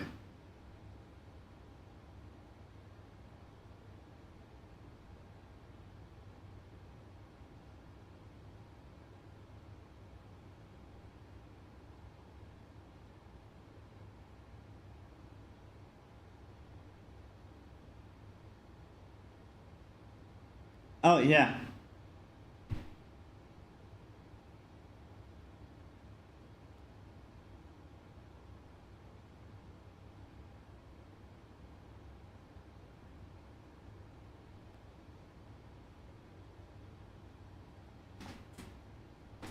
And this is my last.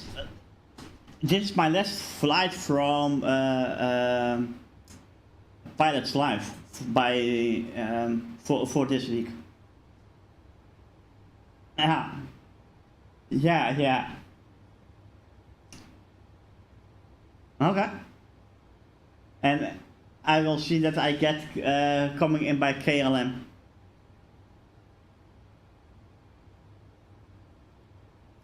So then I need to. Uh-huh.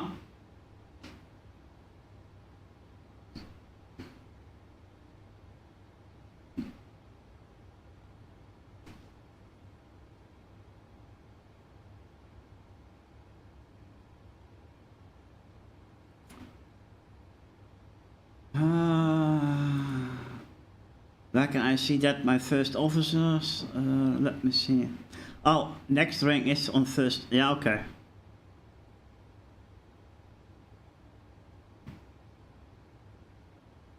I am now junior first officer right now. Yeah, yeah. Yeah, you can. I don't know. You can see it now on the stream.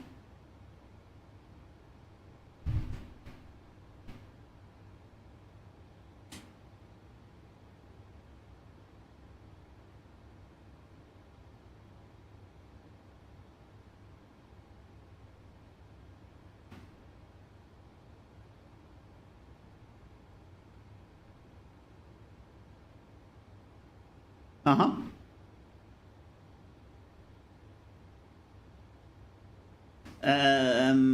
Yeah, I don't know. I can see that on logbook. So there's other things. If I need to zoom in, you can say it, then I can zoom in.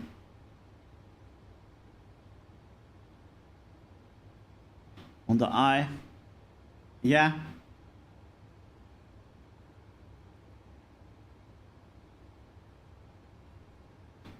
Oh, this was tail. Yeah. It was yeah,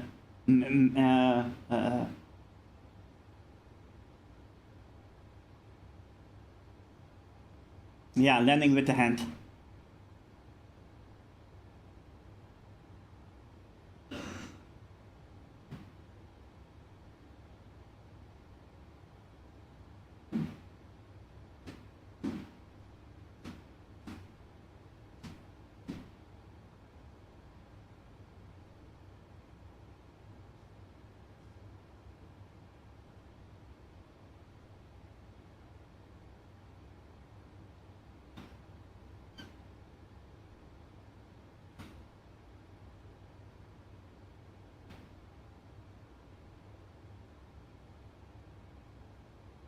Yeah.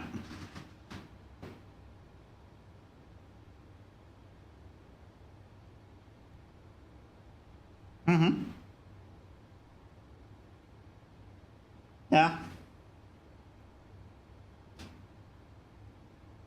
And it was very cloudy. Oh, hold on.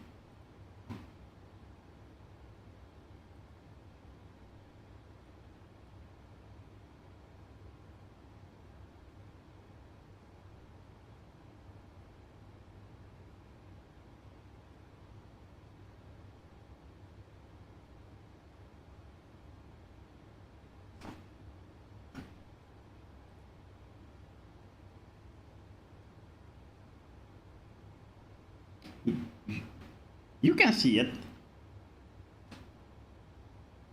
Yeah.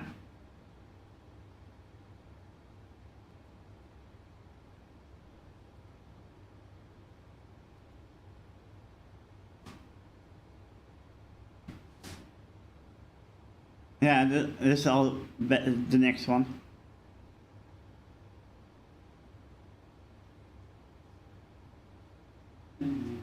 Oh, hold on.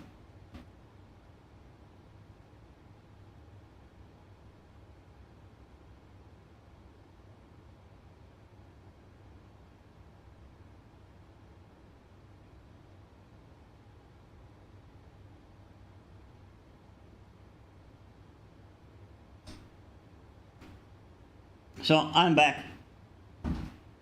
Yeah, I'm back. Henry is saying good night. He is going to sleep. He needs tomorrow to the office. Yeah. Landing right.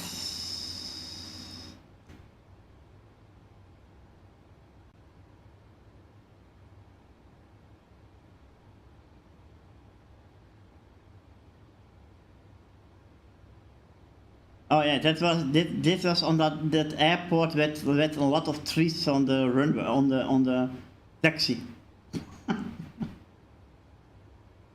Yeah.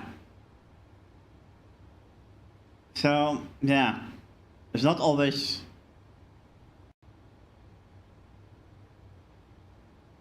Yeah.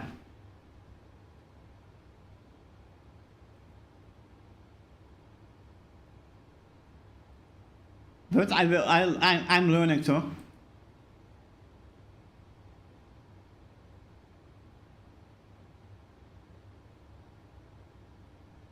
The most things are correct. It's all the little things, and it's more that I'm missing some. Yeah. Yeah.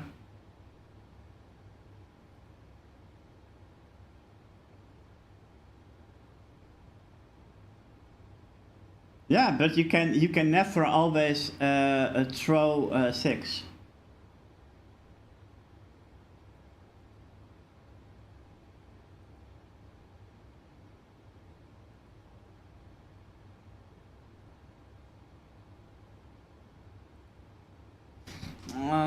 Back.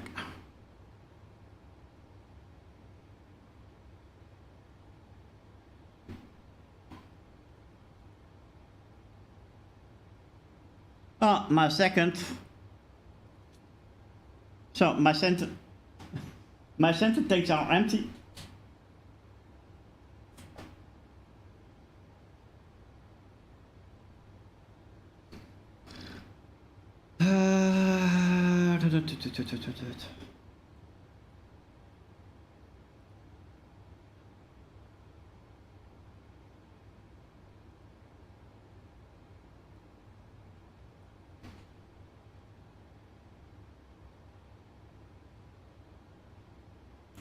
$4,000. Okay.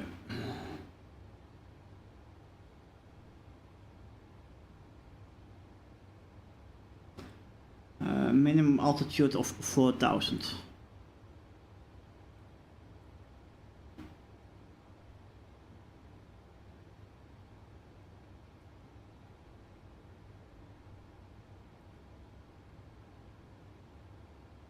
And I think we get runway 10.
3, 2.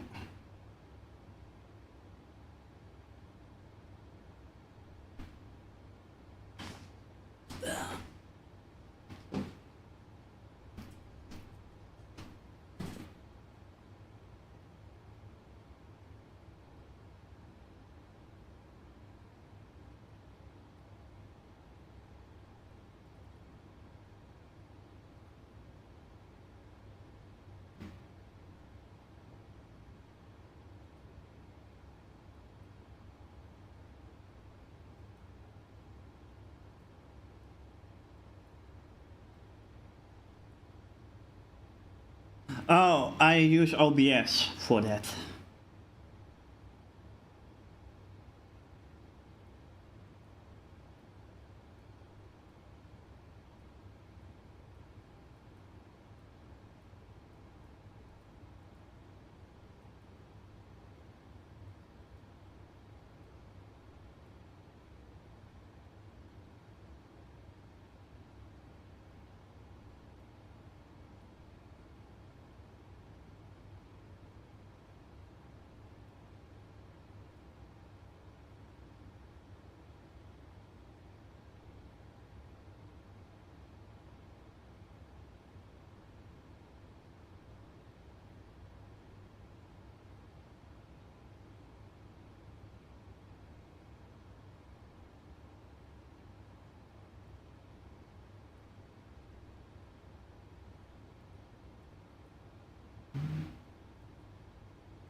Zo, er zijn even een stukje muziek erbij op.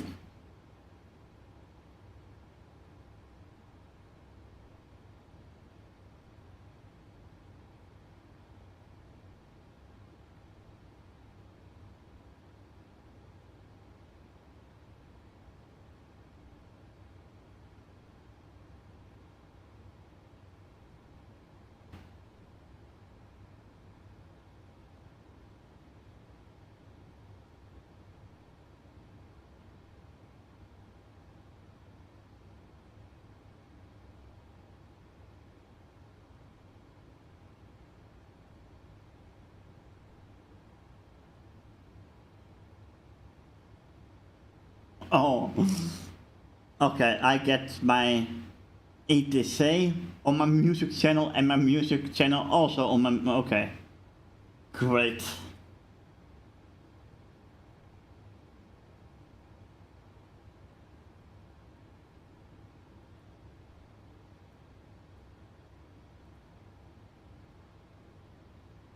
YouTube Premium is YouTube zonder advertenties en YouTube Music één abonnement, 2 app. With DHL operated by European Air Transport on its beautiful A300.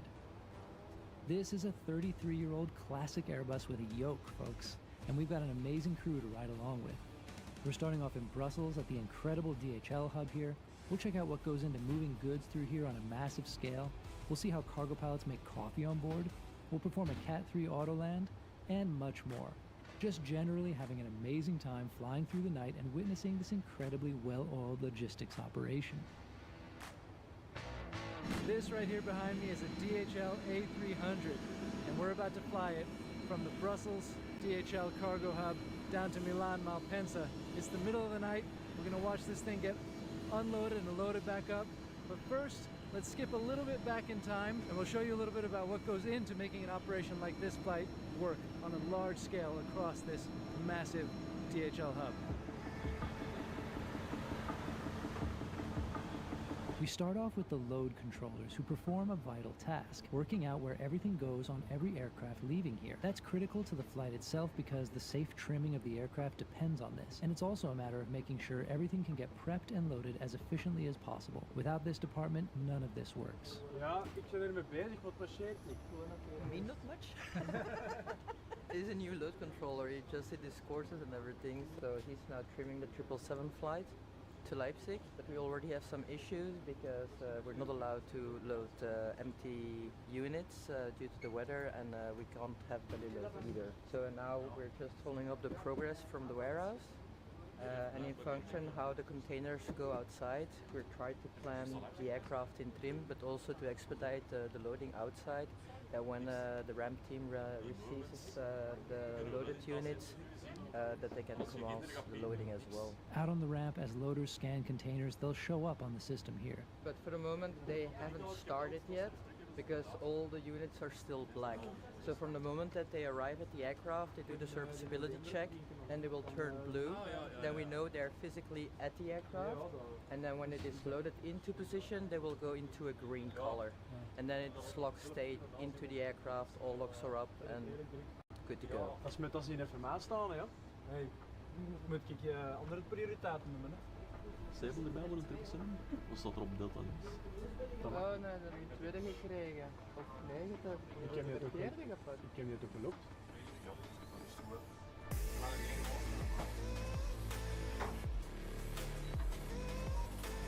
DHL processes 27,000 packages an hour in this facility, with around 500 truck movements and 26 flights in and out every night. Even knowing that, nothing quite prepares you for the size and the intense activity of this warehouse. It's great having a fleet of airplanes to take packages around the world, but to do that, you also need quite an impressive operation to sort those packages, boxes, containers, to bring them in, bring them out, figure out what's going where, what's in transit, what's getting imported, what's getting exported, line up with trucks, and send these things airside to load onto the aircraft, and vice versa. And here behind me you see the 30,000 square meter facility, which is just going nuts with activity. This is the peak time we're heading into in the middle of the night. It's 10:45 p.m. right now.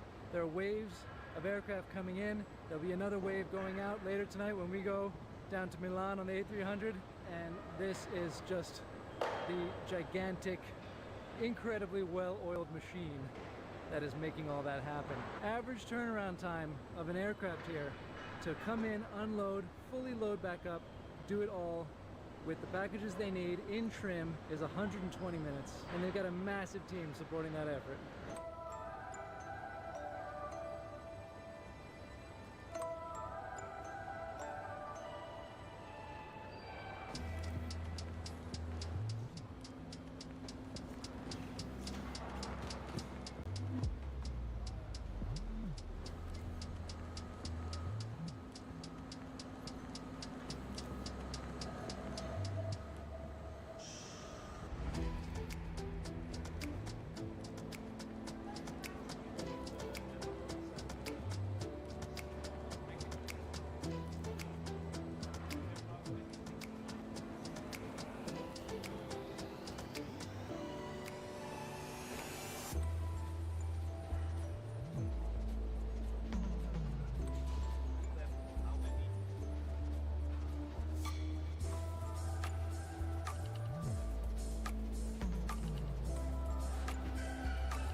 Here is the control center, where everything about this system moving all these packages is monitored and optimized.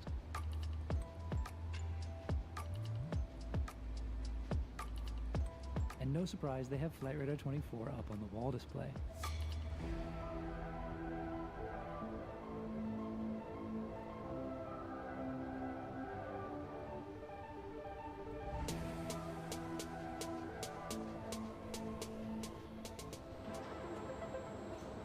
This is just such a cool place to see. Look at the speed these boxes move at.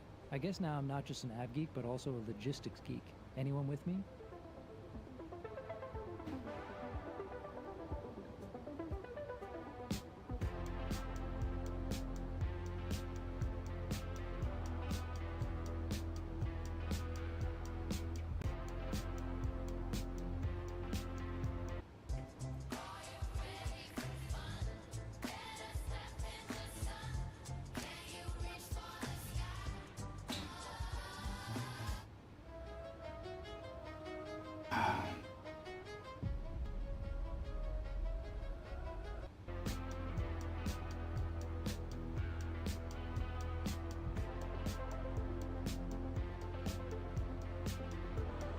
But let's get to the main event and get back out to the airplanes.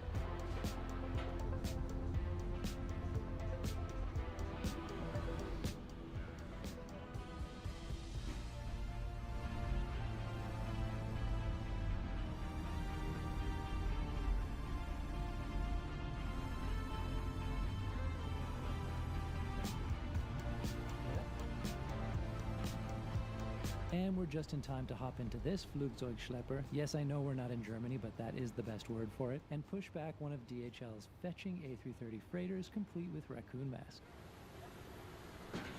Such a nice selection of the fleet here. We got an A330 freighter here, we've got 767, we've got 757, a couple of really beautiful looking ones down there. And this A330 is about to get pushed back. Okay, nice, thanks.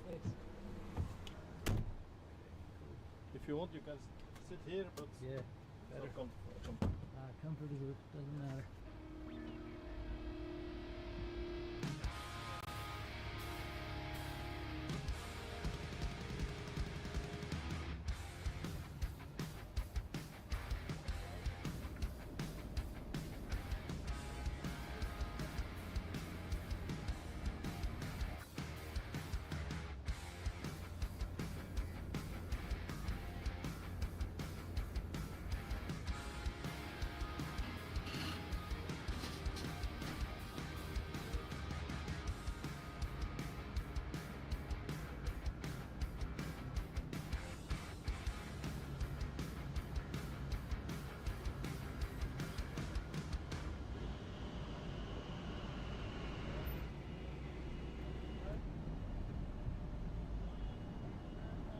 Thanks a lot.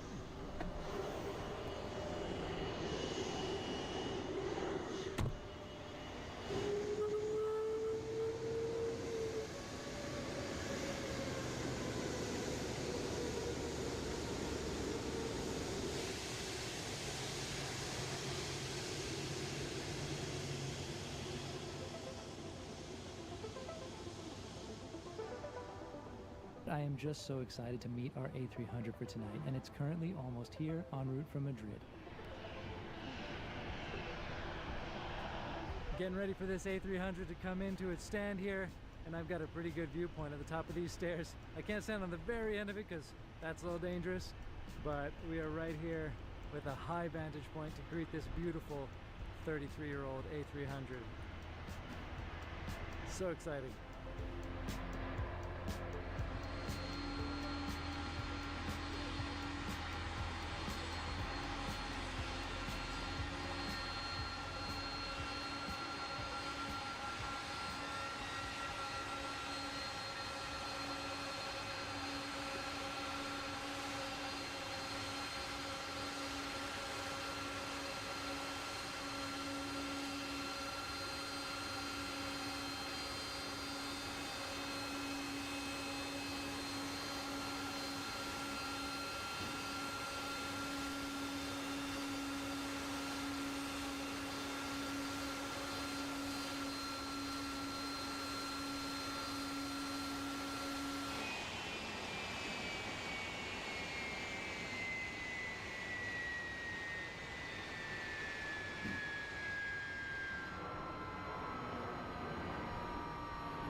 These days, if you want to find an A300 to fly on, you really can't do it. There might be a few left flying in Iran. That's about it. I can remember the last flight I did as a passenger on the A300 was back in the year 2000, when American Airlines still ran them across the Atlantic, some of their flights. That was right at the end of that fleet's life.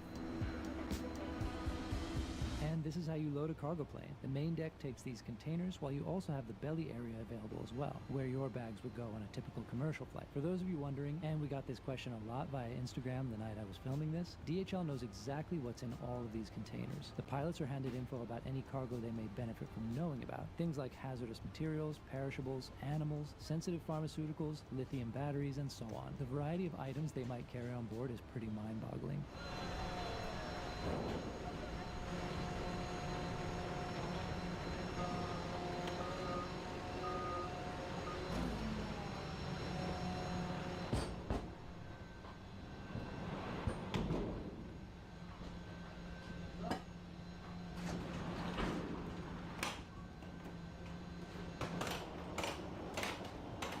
DHL is a fascinating operation because a lot of the DHL Express flying is done by other companies who fly for them, though in many cases DHL actually owns the aircraft. Their network of 19 airlines across the world with close to 300 aircraft in total gives them a massive network with a highly varied fleet to choose from for various needs. They run over 2,400 flights a day worldwide, and in 2024 DHL Express moved 276 million so-called time-definite shipments around the globe. So the operating carrier tonight is European Air Transport. DHL is actually a collection of airlines operating for them, and they call themselves a virtual airline.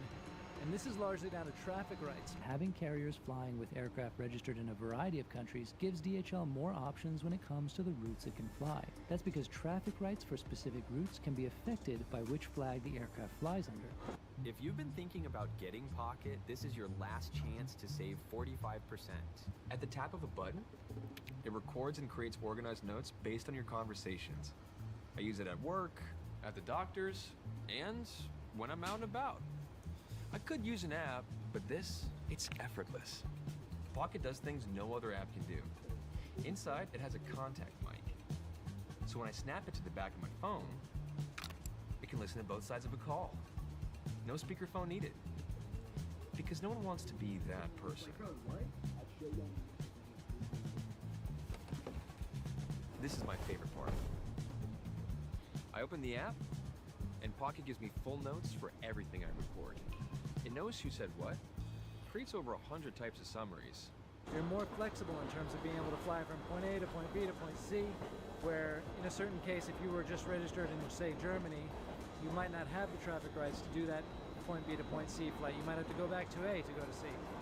So that gives them a lot of flexibility. It gives them a huge amount of reach. They own a lot of the aircraft, but they have operating carriers registered in different places to perform the actual operations for them, which is very cool.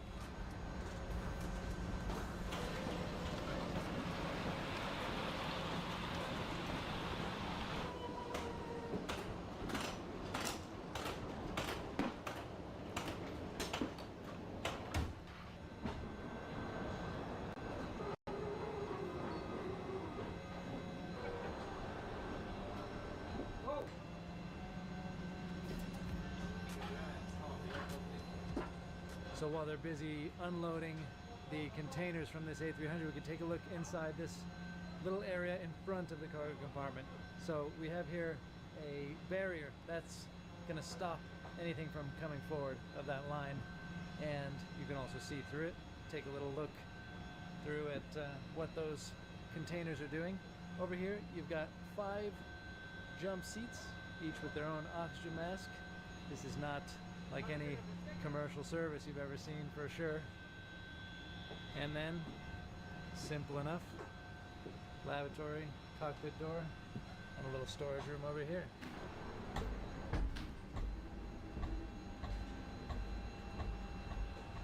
Over here you have a little tiny version of a galley, basically a place to heat up water, make your own coffee, and a little place to put the crew meals.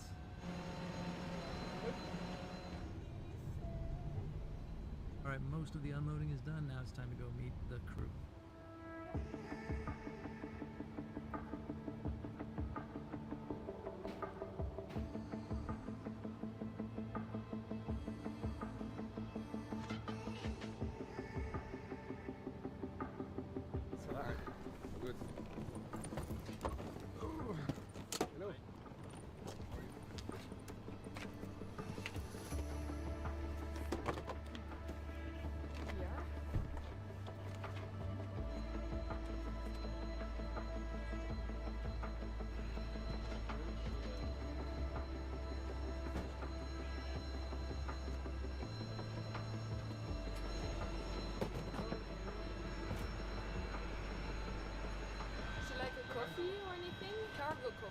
We have cargo I'll coffee. also never say no to a coffee, especially a cargo coffee. That's Yeah, it's a special coffee. We have this special box with all the coffee and tea. That's the only thing we have because it's just coffee.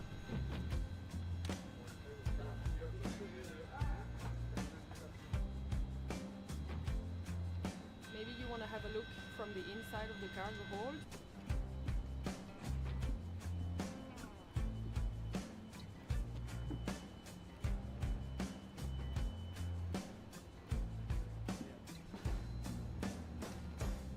So a little bit of a safety briefing for you non-used to be flying here. You won't be jump seating here, but in case you are sitting here for some reason during the flight, that's the oxygen mask. So you just press the red toggle and the harness behind will inflate, and then you just put over your head, and then you can breathe normally through the mask. Underneath there will be goggles in case of smoke, and a live vest. Live vest we don't need today, but you have a pair of goggles, just regular goggles. First you put the oxygen mask and then you put the goggles in case there is smoke. We have a few standard call that is best you know as well. Will be attention, courier on station, courier on station. That would mean you have to, if you're sitting on the back for example, you have to stand up and get close to the exit without touching anything. You just get close to. You can even look through the window in case it's required. Then if we do evacuate.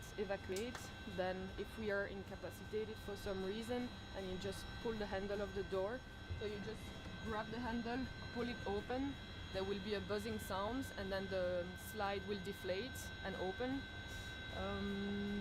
Well, that's it for the doors.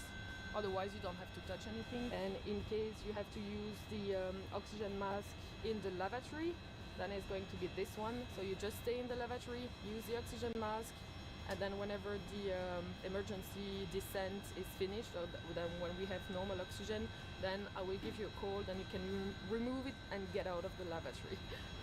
Until then, you're stuck in there.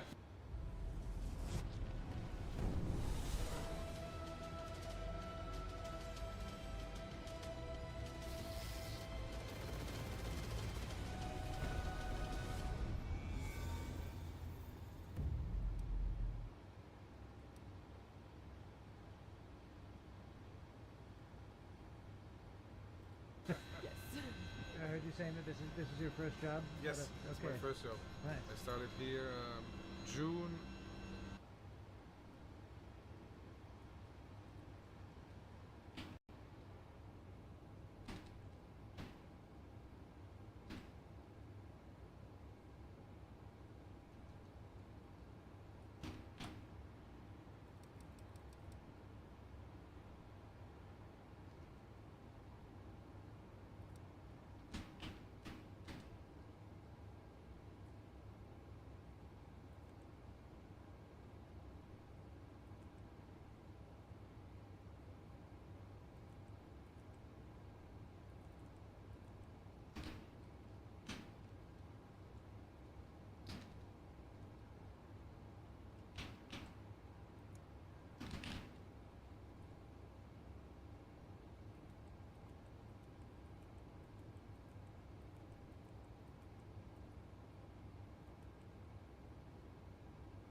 So.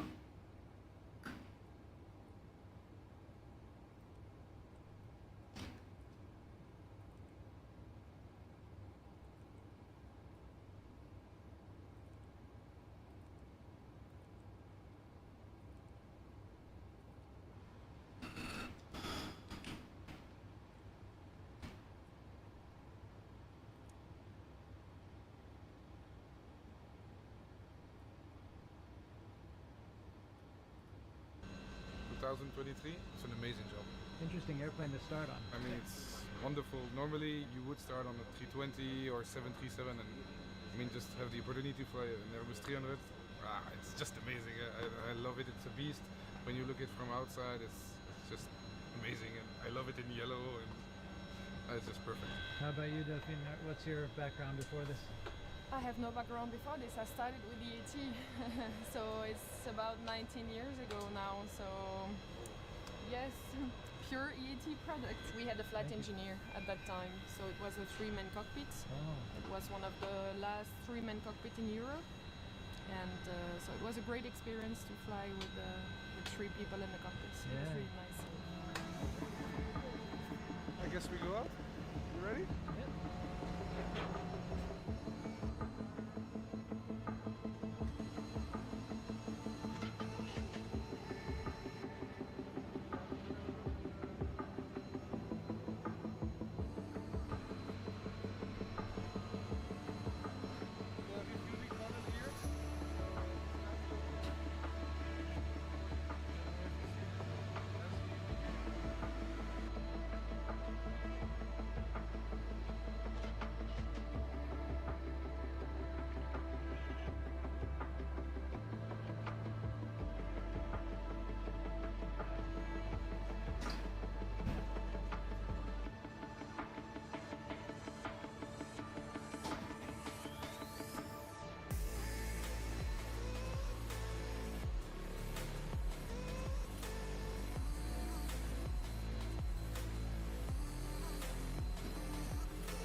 We had a look together to the weather.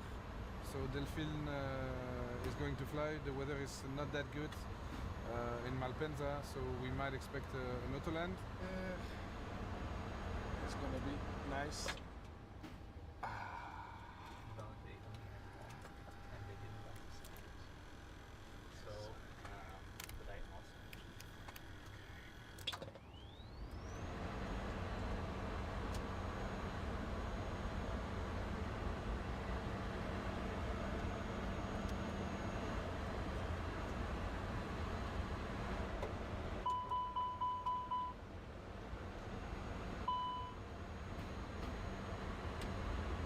Scan every light, every possible light to see if there's something wrong. And have that audio warning of the wind shear. This is gone. Very good. Loaded.com. Koop de grootste game releases van het jaar tegen de beste prijzen. Profiteer van ongelofelijke kortingen tot 35% op nieuwe releases. So today we will depart from runway 19er, intersection Echo 7 most probably. Wind 180 at 8 knots. The outside temperature was 8. Also, the QNH was 997. Runway condition is wet and engine anti-ice is off, not required. Takeoff weight of 295,000 pounds. So I will just select 296 here. We will go for optimum configuration, so we're going for a config of 15.0 and initially a flex of 54, V1 146, VR 148 and a V2 of 151. Our engine out acceleration will be 1,600 feet today. We call that EFRA.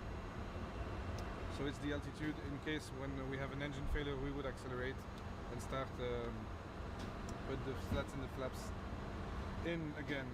Green dot for 218, and you can see here we have our engine out escape route, which for us it's standard, so straight ahead for 22 nautical miles. Nice. We can also see some more interesting thing, the stop margin in case of a rejected takeoff, which is 218 feet.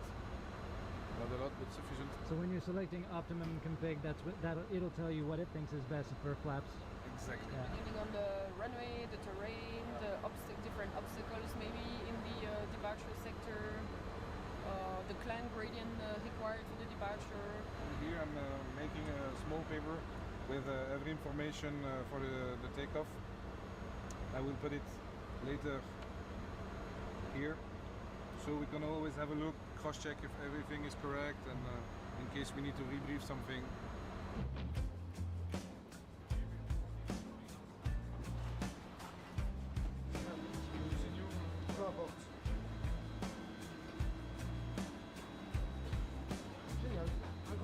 Merci à vous. Some sandwiches here. Oh, this is amazing. Really amazing. And these sandwiches are very nice if you put them in the oven. And the cheese melt, it's very good. In case you're hungry during the flight. It is just about time to go. But first, if you're ever invited to climb into the tight space underneath the cockpit, you've got to say yes, right? Well, it's actually better if you come that way first. How cool is this? Well, this is where all the equipment, electronic equipment is situated, and all the wiring goes through here basically. So you can see all the wiring. We even have still some cable because it's an old aircraft, so it's not fly-by-wire, so we still have old cables over there as well.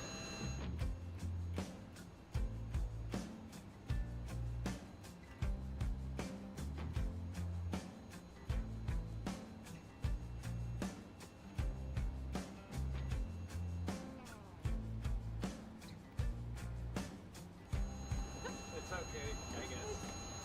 Super small, super noisy, and lots of cables and wiring everywhere. The A300 was the first Airbus production aircraft ever. How amazing that this is where it all started for Airbus. It began production in 1971 and it had its first flight in 1972. The Dash 600 that we're on now is a later variant, but anyway, this is the OG Airbus. And what's most striking? It has a yoke.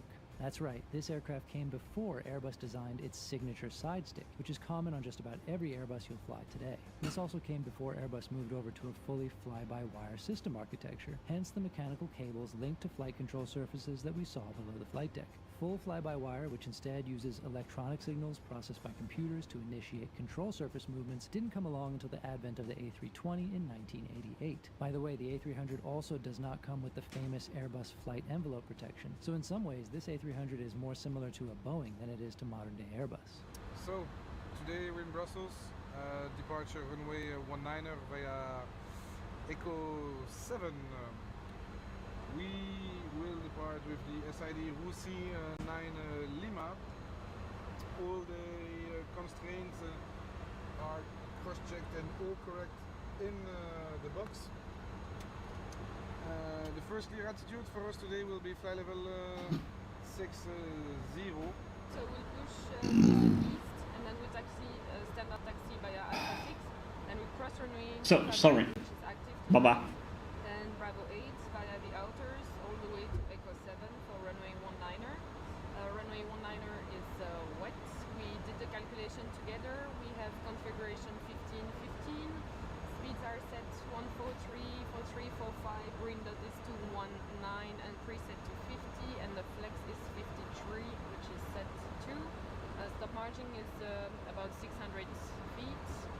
Engine out is standard, so 22 miles straight ahead. We climb to 3,000 feet. The aircraft is 1,600. So the weather is good. In case of immediate return, we are below max landing weight, so we can return to 5 ride, most probably. 5 ride frequency and course is set. So, before start, cockpit prep. Completed gear pins and covers. Signs. Nav system. Fuel quantity. Takeoff data. Set. Landing elevation. Altimeters. 997 set. Braking and skid. Down to the line.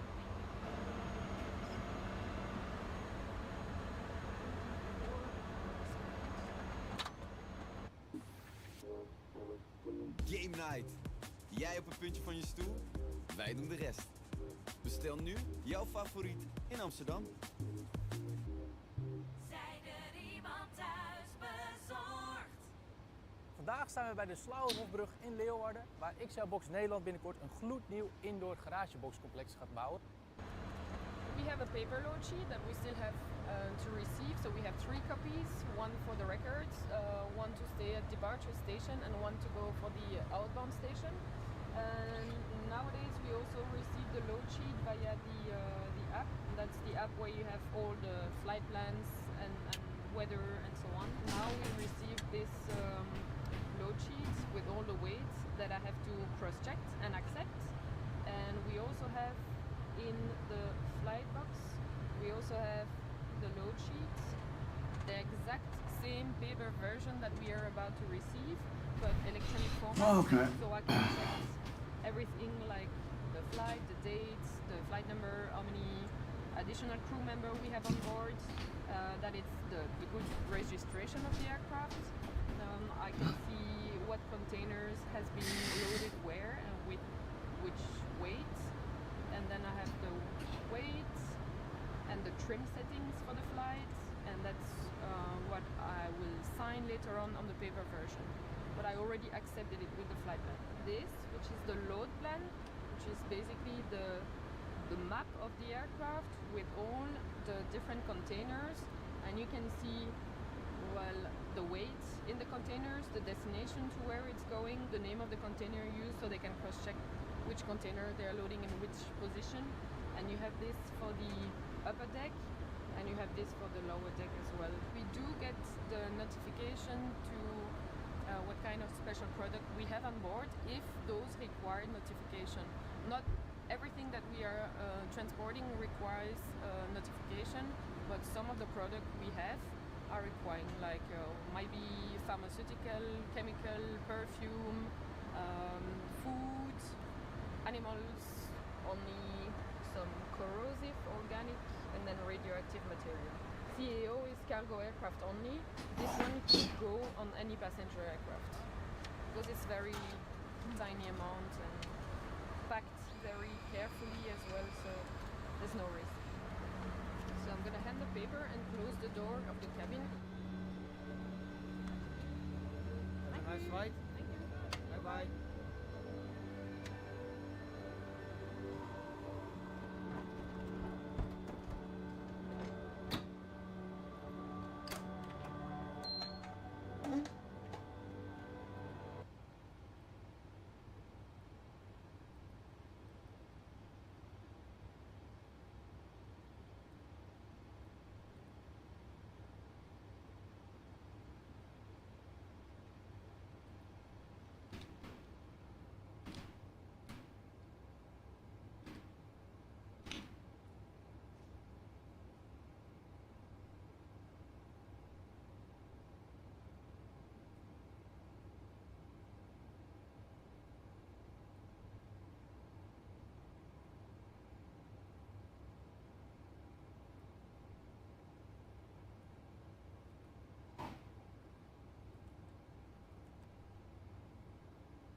Ja.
Hello again, push and start approved, face west to a taxi out via Alpha 7. Roger, push and start approved, facing west to Postmaster. I think the push is completed, so you may set up your parking brakes and start your emergency sequence. Parking brakes are set, setting to emergency. Copy that, the parking brakes are set.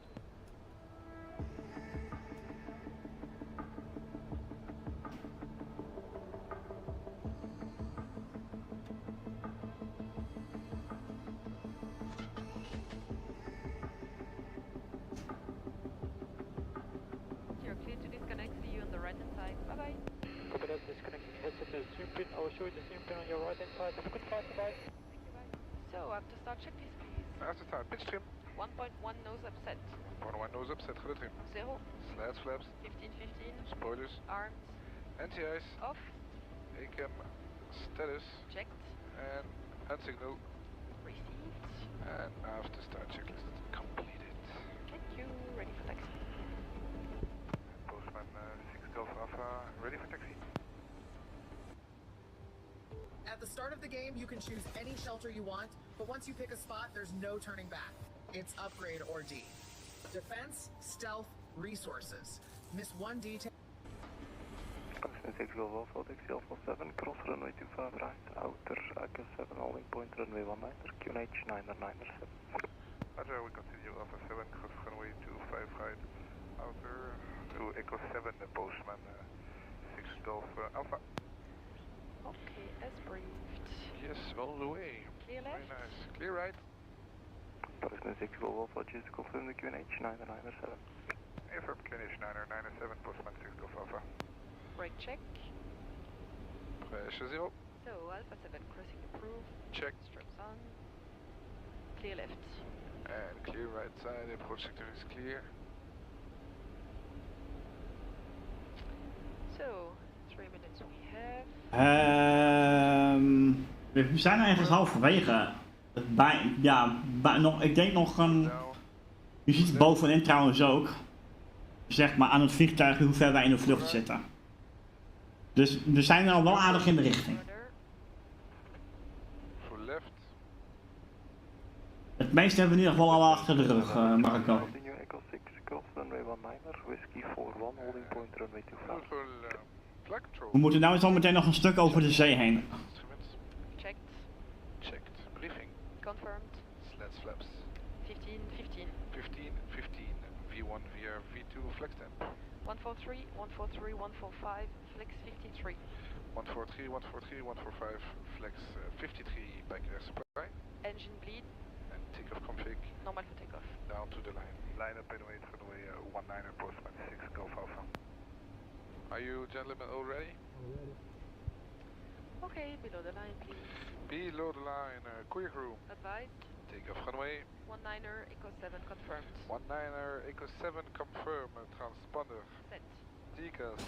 Maar ja, ook alles staat min of meer bijna al klaar voor de descent.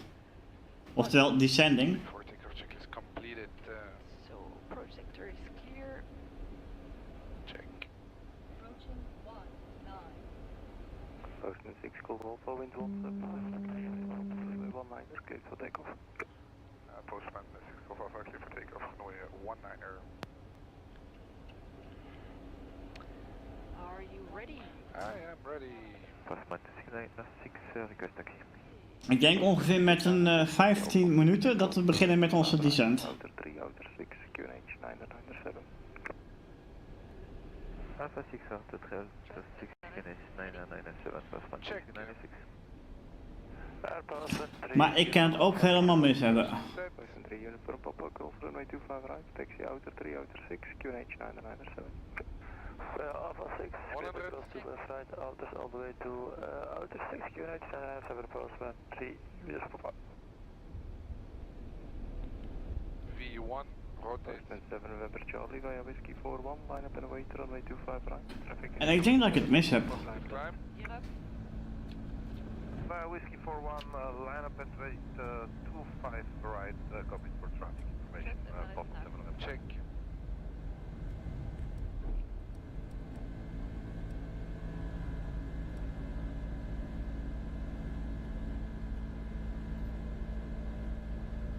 Postman 6 Golf Alpha, contact departure 126.630, ciao. Departure 26630, postman 6 Golf Alpha, ciao. Check. Departure, hello, postman 6 Golf Alpha, passing 2000 feet, Rusi 9 Lima. Postman 6 Golf Alpha, hello, identified, contact level 70. 70, postman 6 Golf Alpha. 7000 blue. Check. And radar, hello, postman 6 Golf Alpha, Rusi 9 Lima, passing 3500 feet. Postman 6 Golf Alpha, hello, radar contact, climb to level 240. Level 240, postman 6 Golf Alpha. 24,000 blue, 209 blue, flap Check. 0. Speed is check. 244 blue. Check. Flaps are 0. Status checked. Speed is check. Standard set cross check passing 0. 52 now. Engage autopilot 1, please. Autopilot 1 engage. Command 1. After takeoff climb checklist. After takeoff climb, landing gear. Up neutral. Slats, flaps, Retracted. backs. On. Altimeters. Standard set. Standard set after. Postman 6 Golf Alpha, direct to Rusi. The Rusi, postman 6 Golf Alpha. I give you so mention it, please. Information, fuel trim tank system fault. Fuel. Clear. Thank you. Status. Read status. Procedure, trim tank system fault. Parking flight level 100, I'll do the items. Thank you very much.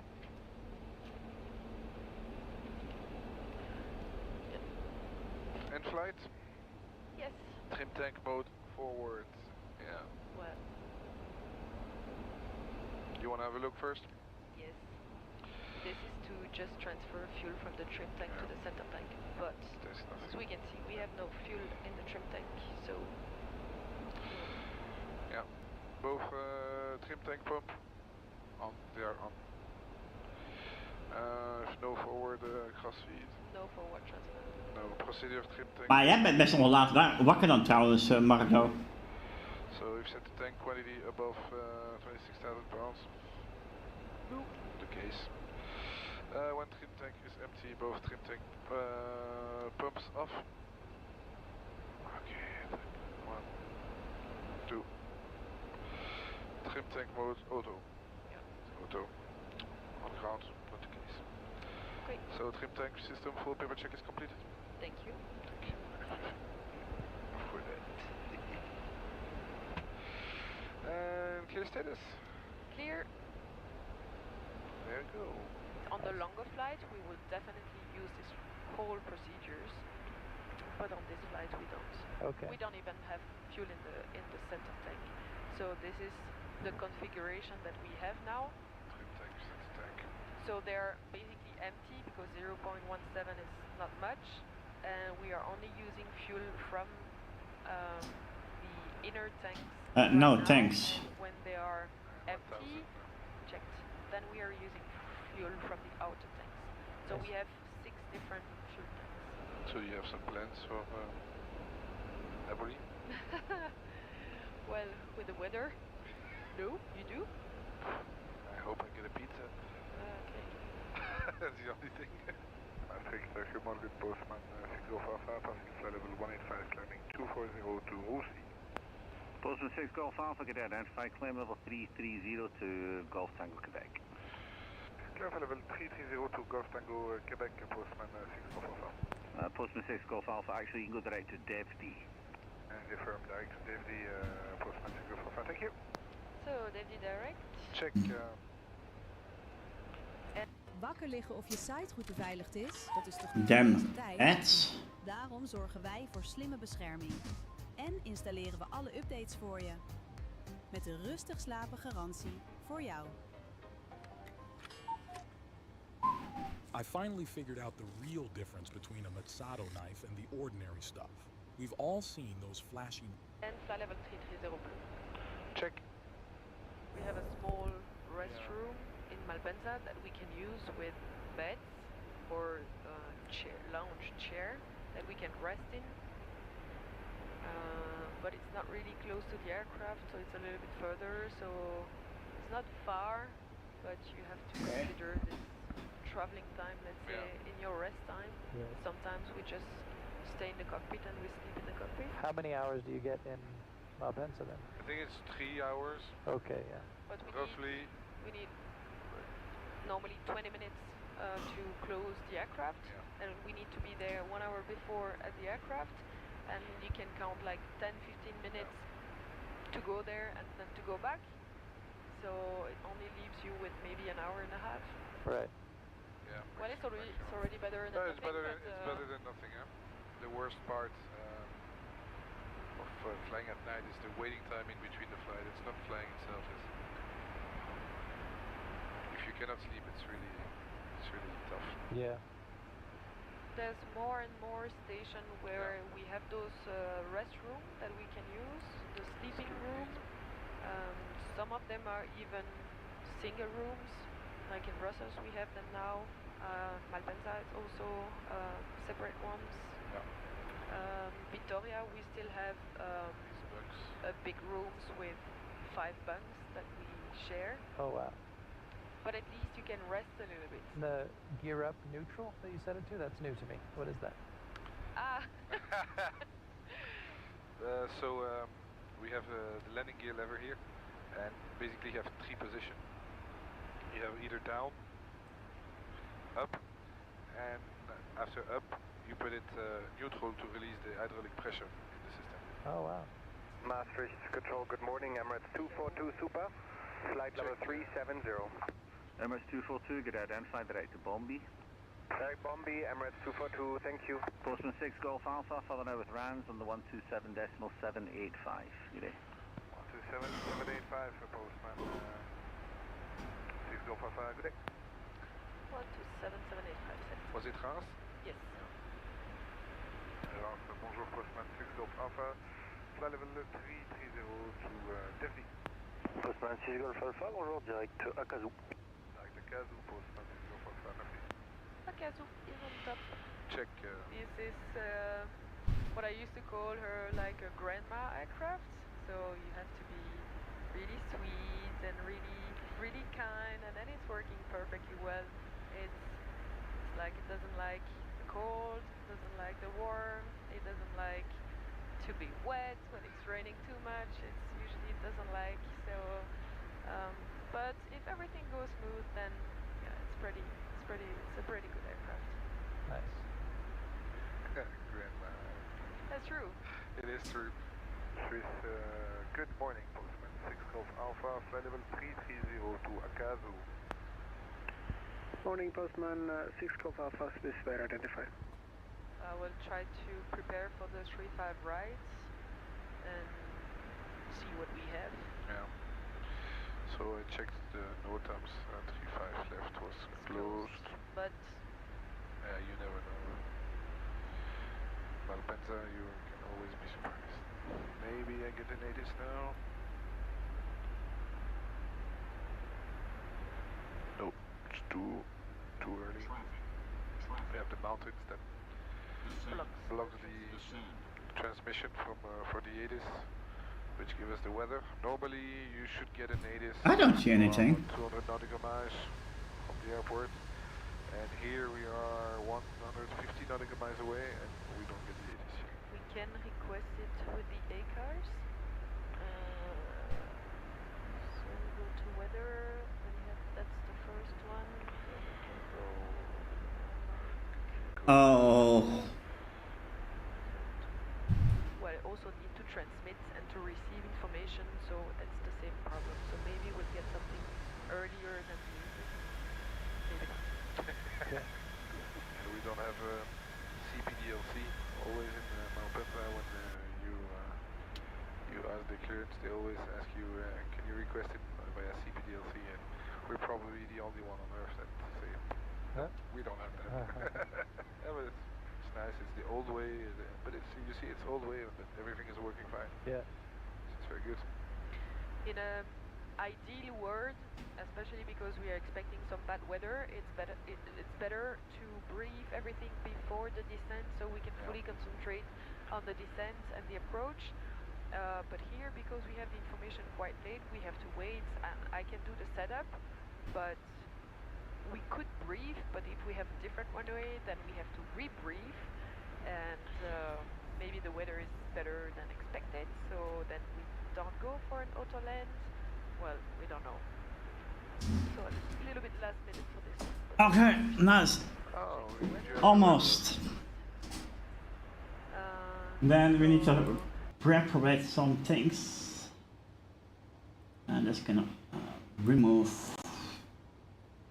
And so, let me see what we need.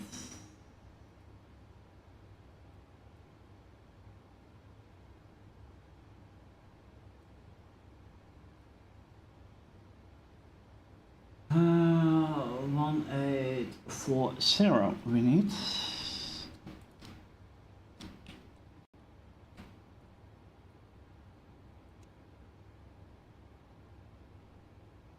Okay.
So I am being happy when I have the hardware cell phone instead using my mouse for this.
Five on five.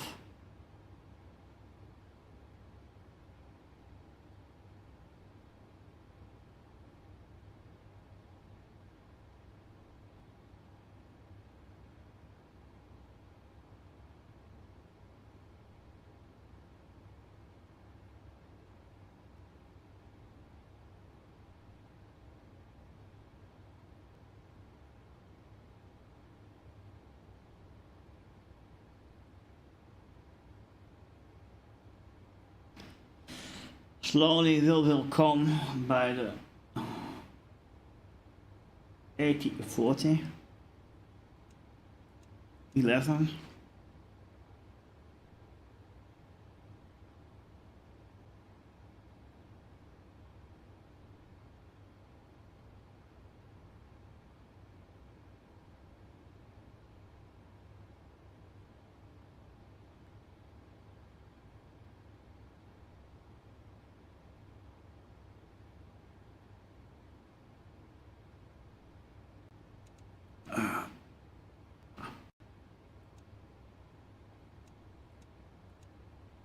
Discord is quiet.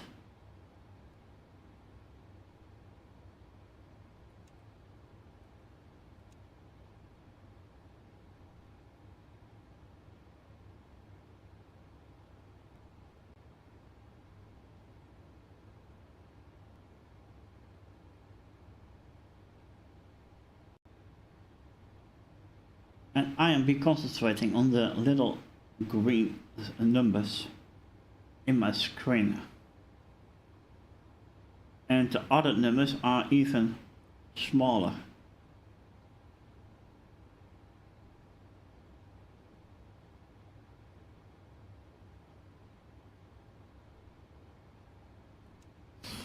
It's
Oké, 7.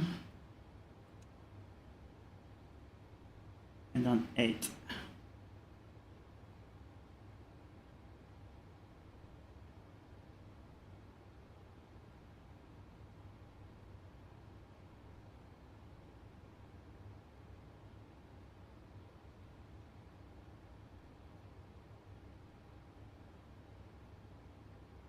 Eight.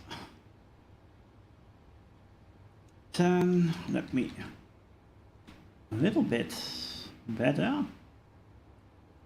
8, 20.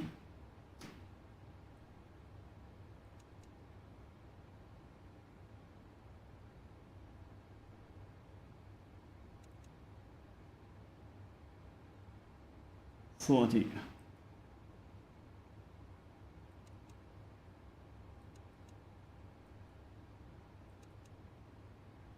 Okay, and now we need 30.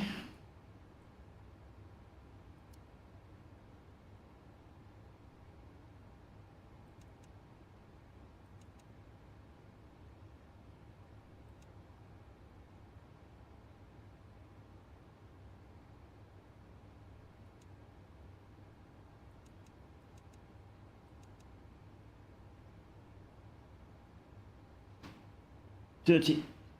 Nice. And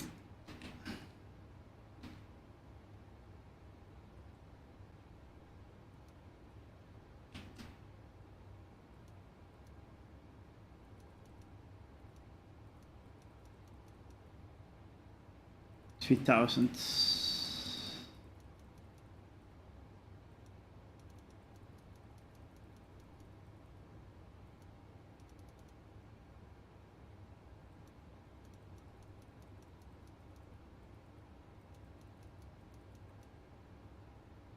$200. Okay, everything's set.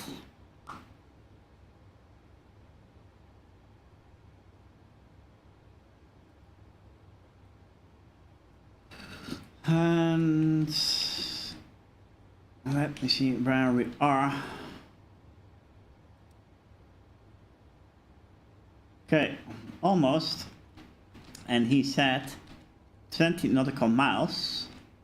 So I go to my fixed page and I said right here 20.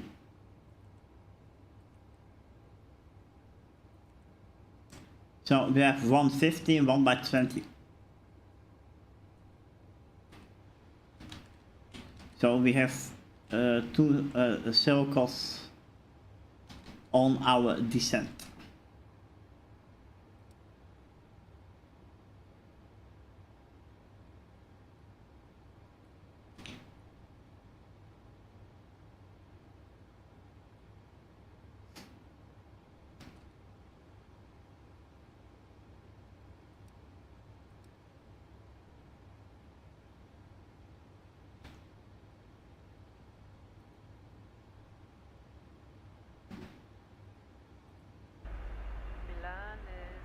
Variable 1 knot, 2,000 meters. It's broken 2,000, which is quite good. 1005. Already put this here. Let us. Weather is clear. Straight ahead to Mike Charlie 702 for 1,450 feet. Left turn to Eckful 4,000 feet. Checked. So we'll go for full auto land. So it's going to be land mode, both autopilot and command, auto thrust on. Landing flaps 30-40. Okay, we get still runway 10. We have 135-212. Wind is calm, so no extra wind. Stop margin is big enough. Either reverse. Auto brake goes on medium for the auto land. Special operation, I will go through the low risk Cam 2, Cam 3 approach checklist. We are qualified. The aircraft technical status is good. ASA descent now. Speed is in blue flashing. Zeg hallo tegen de Guard Pro Ultra. Wij hebben de sterkste smartwatch in de industrie gemaakt.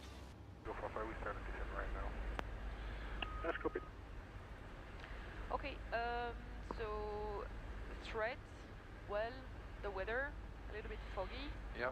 But it's not too bad, and we are fully serviceable for the Cat 3. Anything else from your side? Everyone has gone on Discord. Bounce recovery, so standard briefing. So we keep the pitch about 7.5. In case of low bounce, we continue. In case of high bounce, we can go around. In case the reverse has already been pulled, then we are committed to land. You keep an eye on the pitch, roughly 7.5. And yeah, any other question for this? Then I'll just go through. So, low vis operation guideline, low visibility approach. Let me see. In a draft, everything correct. Good crew qualification. We are status well. Descent. Go level change. Check. So the minima are -5 here, 900 for Cat 1 just in case. Check. Keep it in the barrel. Postman 6 Golf Alpha, contact Milan 126.750. 12675, Postman 6 Golf Alpha. Bye bye, good night. Milan, hello, Postman 6 Golf Alpha, passing for level 295, sending 190 to be level by Akazu. So what I can do right now, for example, where is that intent button? Roger, Rixoof 3 Golf for the arrival, and see again the So, Postman. people know that we will descend in a few minutes. X-ray Echo Lima Golf Alpha. We fly to Xelga, Postman 6 Golf Alpha. So we have a different arrival. The arrival takes us now to the west of the airfield. We can review the callouts. Basically, I will say check for everything. 1000 stabilized and 100 feet alert height. Continue. Commencement, continuation of an approach. Any question on this? No. Okay. Course of action in case of failure, downgrading conditions. So, in case of the curage can be completed above 1000 feet, then we can continue. Check. Otherwise, it's a go around between 1000 and 100. If we have no ECAM courage or no capability decrease, then we continue. Otherwise, it's a go around. And if any failure below 100, if we still have Cat 3, then we continue. Otherwise, autoland will be flashing, and then it's a go around. Okay.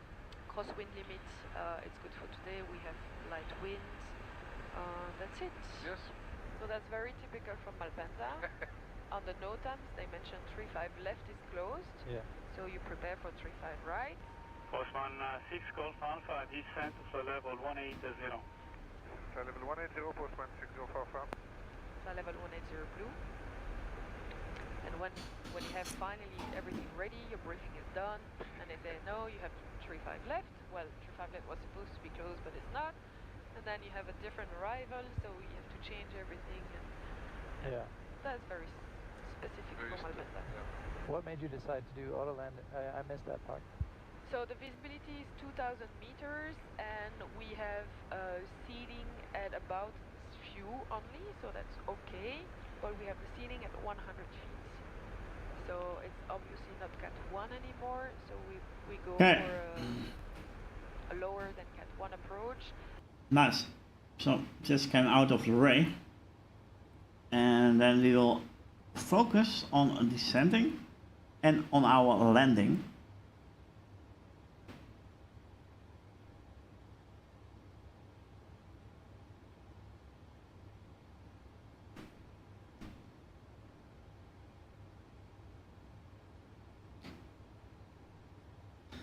Brian, we will descend to 3,200 right now.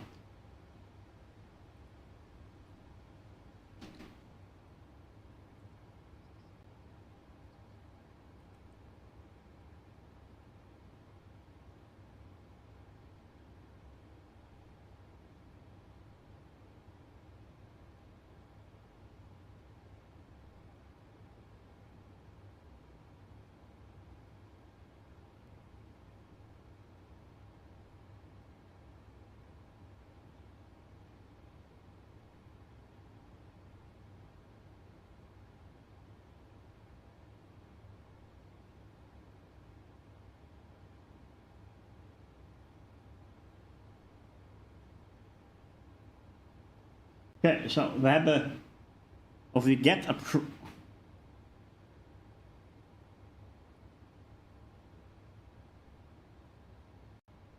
Okay, we have approval to descend. So we can hit right now on the green dotted lines, execute.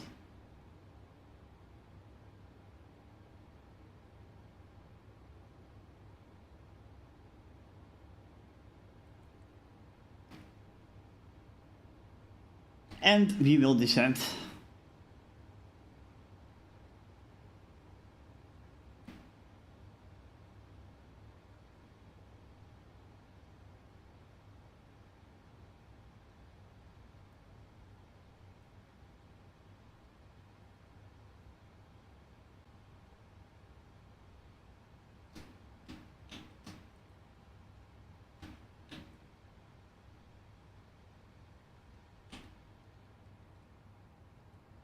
Ah, damn, this is nice.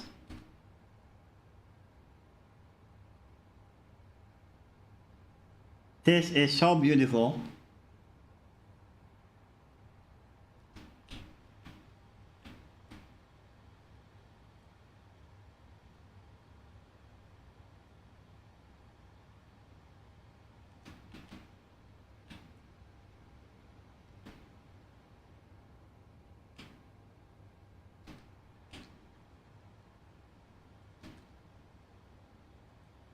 This is the coastline.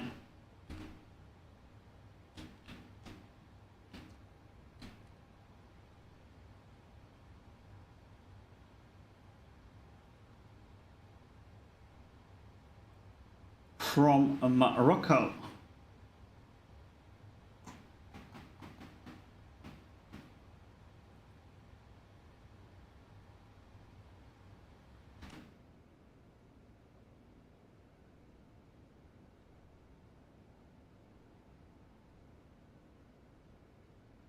Oh, I'm missing the other views. I need to set that up too.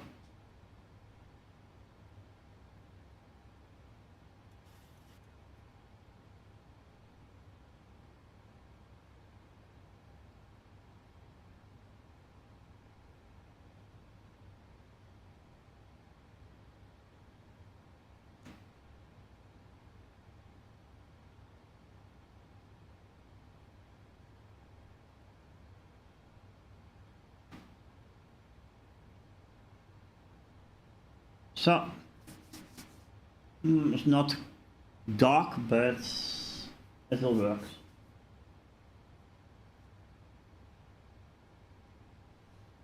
In the meantime, I will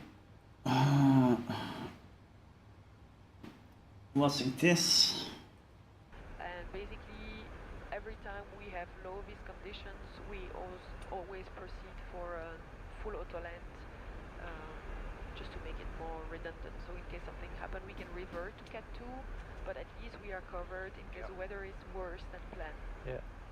So that's the easiest for us. For the lowest minimum. So we are able for a Cat 3, fully auto land, the rollout Postman 6 well. confirmed for descent for level 150. Descent for level 150. Yeah. Also on Cap 3 auto land. Check. That is what I will do most of the time too. Cat 3 auto lands. That we cannot, like the more modern aircraft, select runway exit, for example, that he's gonna brake according to the runway exit that we choose. Right. So below 80 knots, we have to disconnect the autopilot and then do it by our own. Postman 6 Golf Alpha, descent 4,000 feet, QNH 1004. Descent 4,000 feet, QNH 1004, Postman 6 Golf Alpha. 4,000. Poseidon 500, then left direct to base, free speed. Left direct to a base, free speed, Poseidon 500. 14,400 feet. 260, no. Are you ready? Not 260. Approach, briefing. Okay. ACAM status? Checked. Signed. Set. All demeanors. 1004 set. 1004 set minimum. Poseidon 500, climb for level He 240. sent me below what I want. Ignition. Continuous relight By landing elevation. is 700 sets. Approach checklist completed. Could you start the APU, please? Yes, of course. My touchdown You on just pain, mentioned so that the 1235. visibility dropped from initially 2,000 to now about 750 meters. Michael for Bravo. We will see. Clear now left, heading 230. For the visibility, Left heading it's worse than 230, before, Bravo so Alpha. at least we are covered with the auto lens.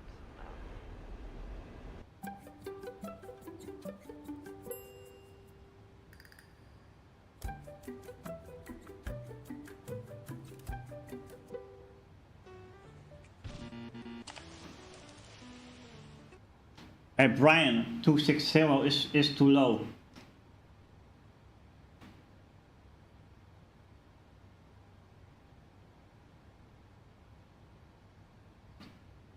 Yeah, request 320.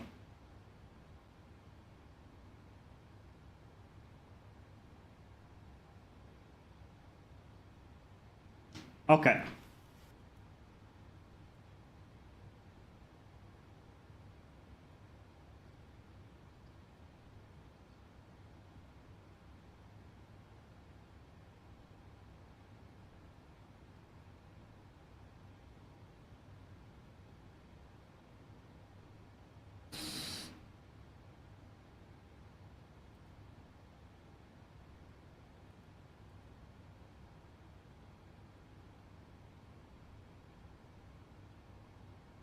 I think it is too low.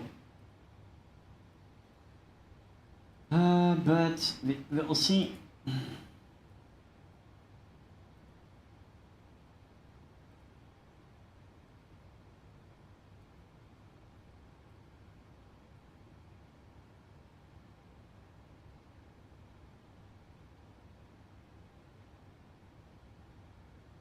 And now I will monitoring everything in the plane. And we're almost there on our new destination.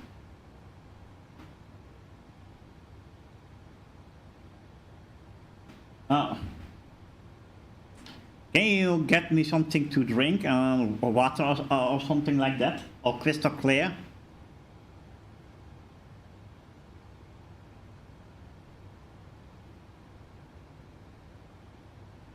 Okay. Well, so crystal clear.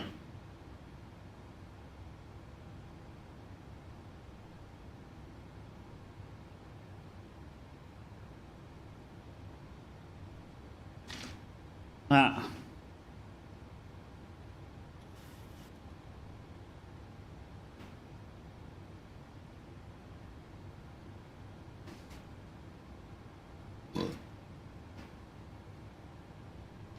Thank you for bringing me. You are good.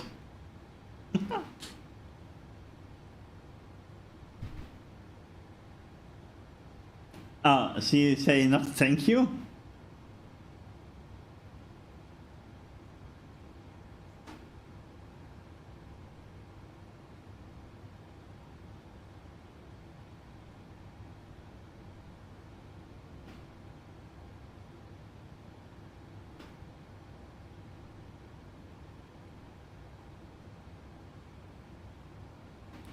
So, and when the flight is finished, I will figure out why my subscribed and was not working. I think I forgot to set that up. And then I will look in JetCard for other flights. I will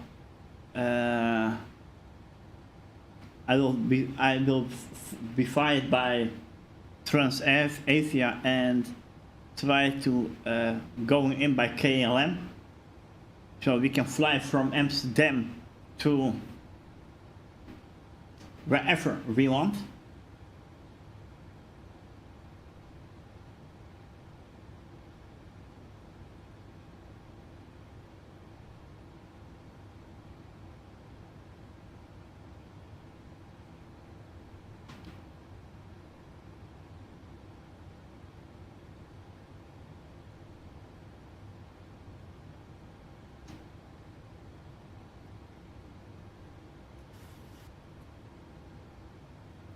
And this is what I see, I believe. Yes. Okay.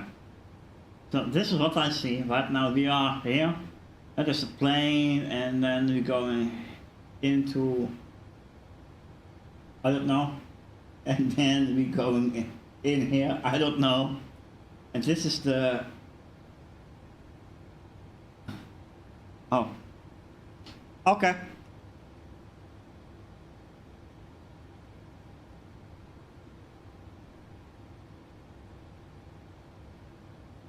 So we need to fly this corner, and then we have in here our ILS pad, and that is on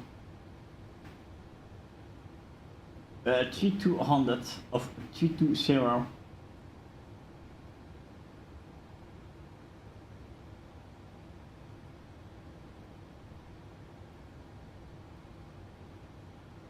So that is our arrival route.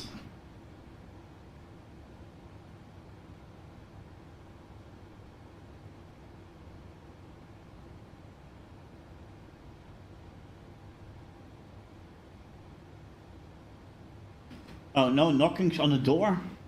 I missed that.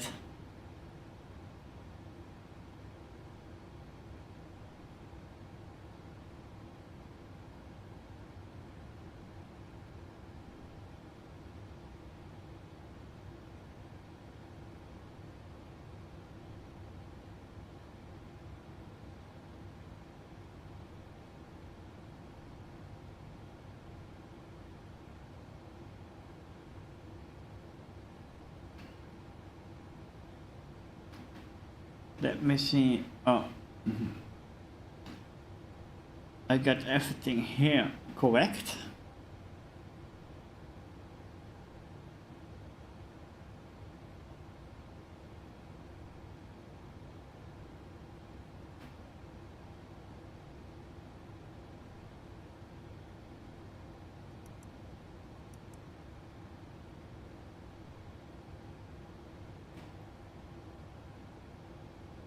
So now we can see our height in here, our grounds in here, and the distance where the runway maybe start, and we can here see the if we come nearby the airport, the runway too, what our flight globe is, and other things with wings.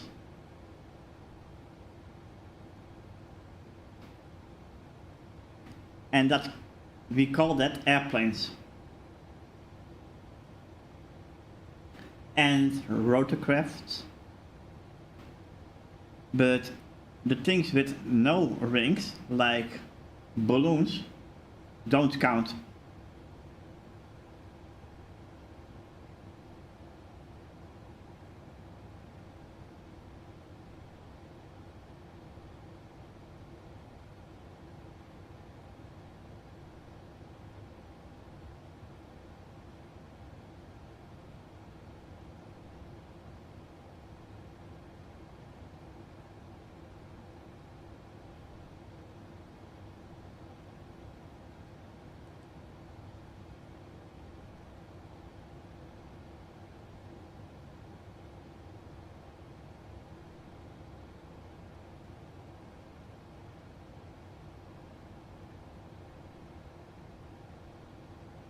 Okay, that is right, right indeed, and then you're going again to the right, and then with a big corner going left.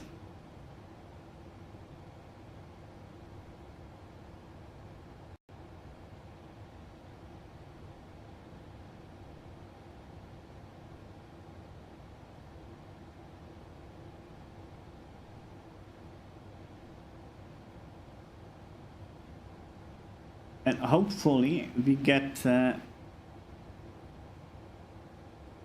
will coming together. We're going to land on 10 and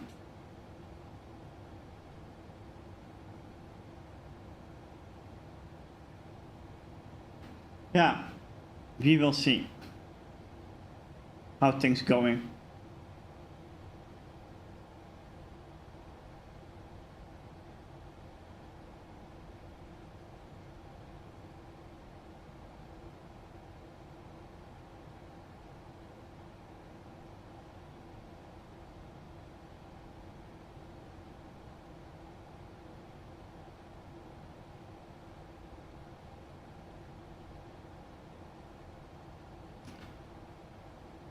So between the 11 and the 10 we can setting our run lights and landing lights on. And that is also meaning our logo lights too.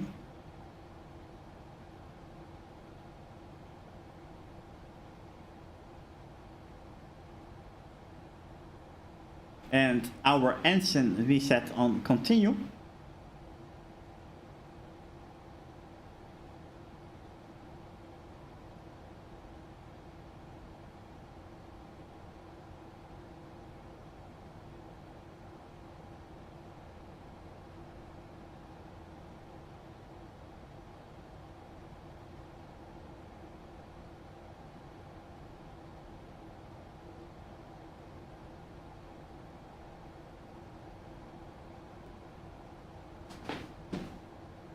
What do I see? A lot of lights.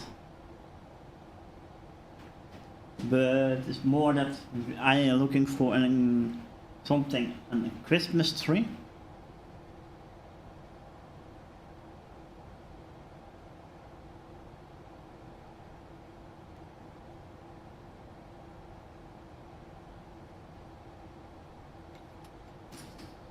That's not what I asked for.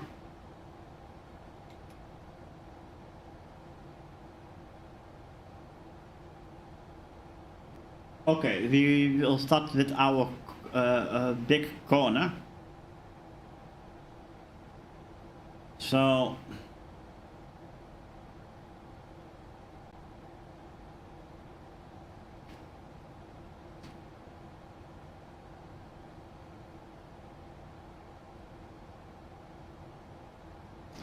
let me start with my first flaps.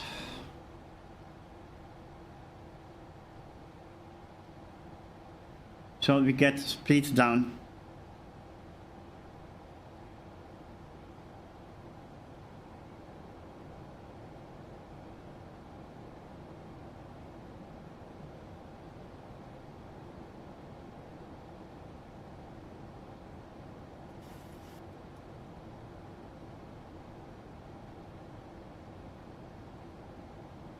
Otherwise it is not going correctly. Drag required, I know.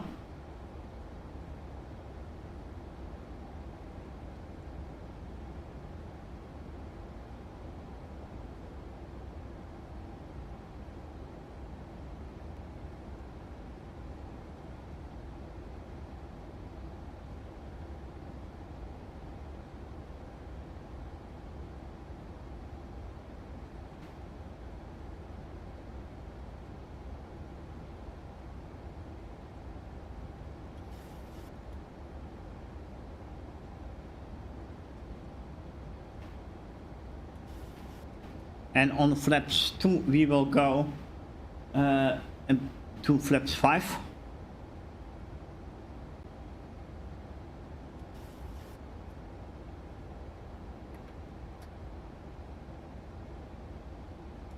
Two and 1 is 5.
I'm looking outside for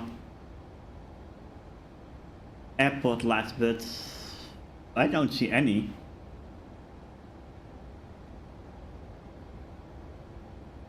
And if I need to believe it, then it should be on our left shoulder.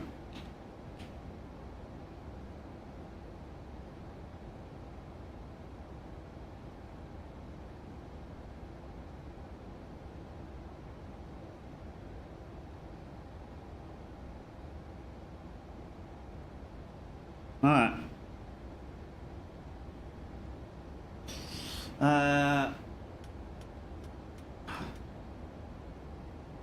So a lot of lights already on right now. Landing lights, runway lights, and our logo lights.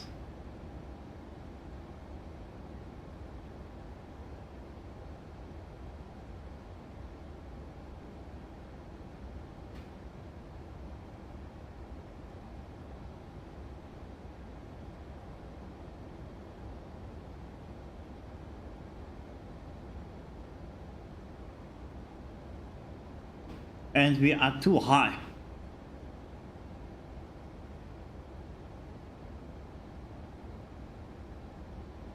So I think that I need to fly or land it by hand, but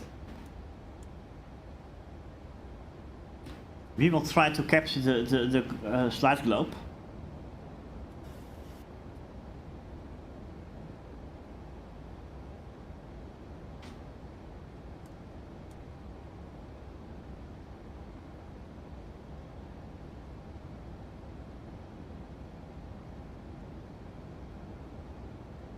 Airspeed low.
So maybe we will get altitude.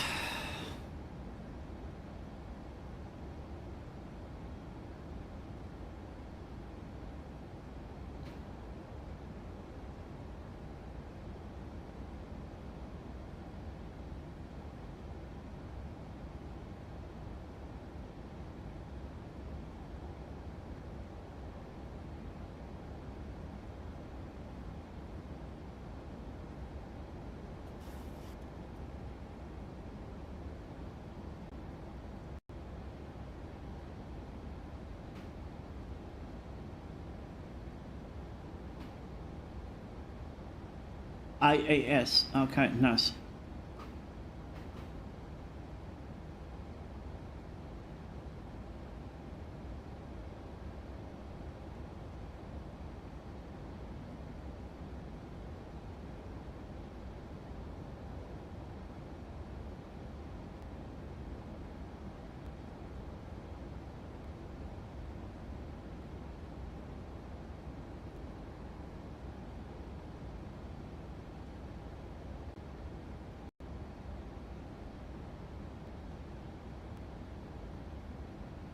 Oh, het is early.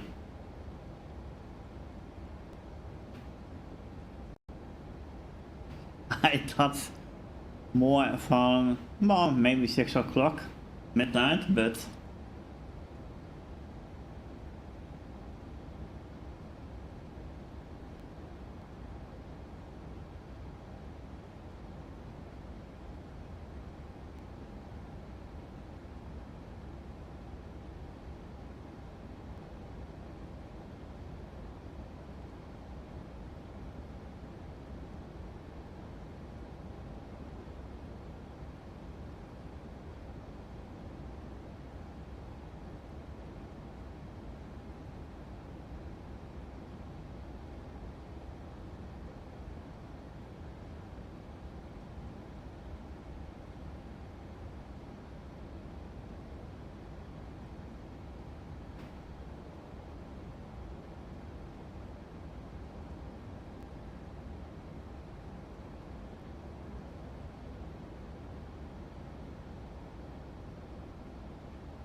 jeps, bijna.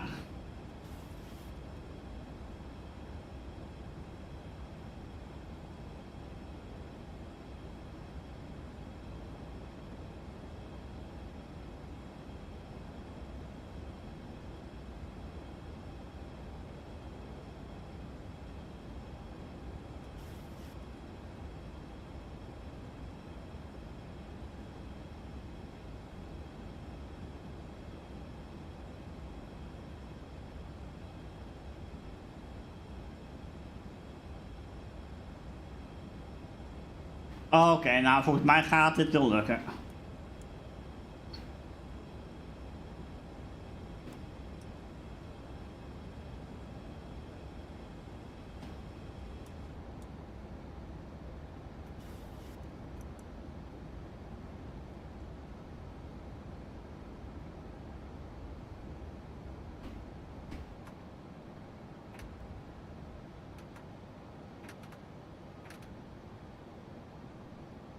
Oké.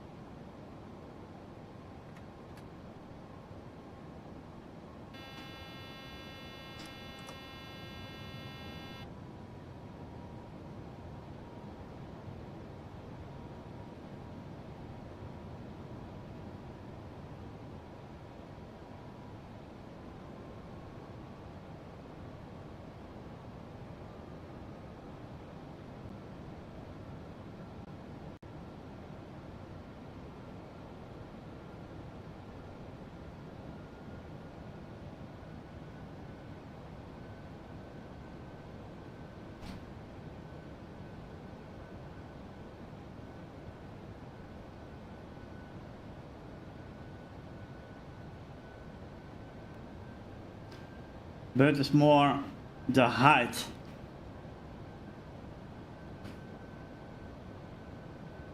To be honest. We need to go to 3100.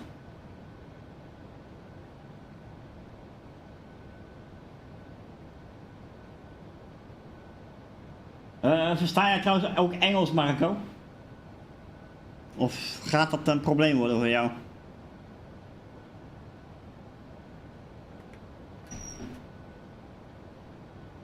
Full flaps.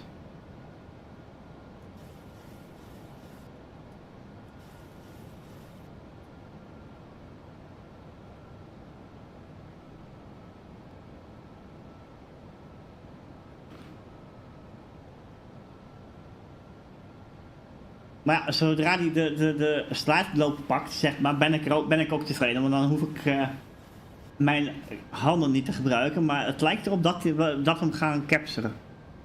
En het ziet er nou uit dat hij hem nu heeft gepakt. Maar glijp sloot. Glap. Jeps. Ba. Dus nou gaan we eigenlijk naar beneden toe. Dus hoeven we eigenlijk zelf niet heel veel meer te doen.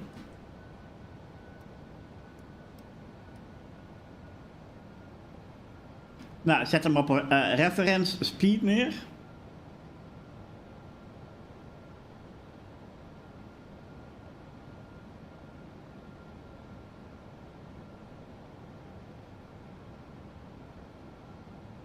Kijk, en dat is het mooiste ook van dit soort zaken, zeg maar. Wat is eigenlijk, nou gewoon, ja, we kunnen gewoon de runway goed zien.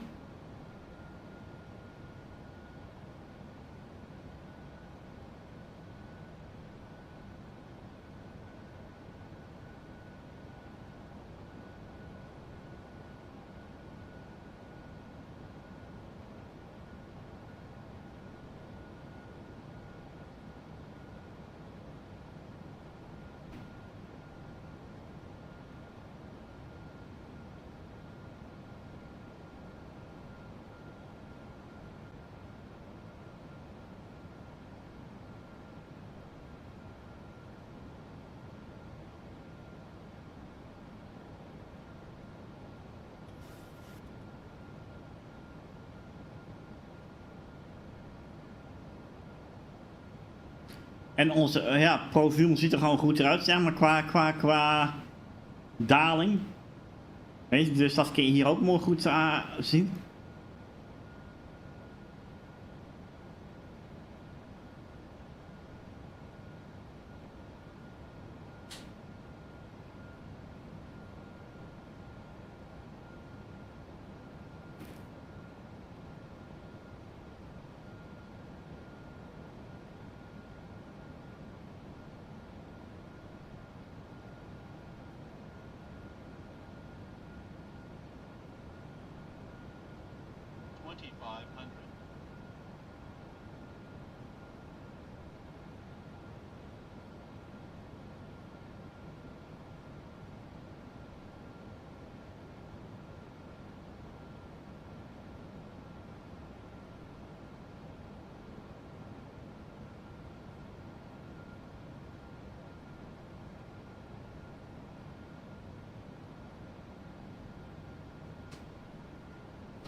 Nou, dan zal ik hem zo meteen zelf wel overnemen.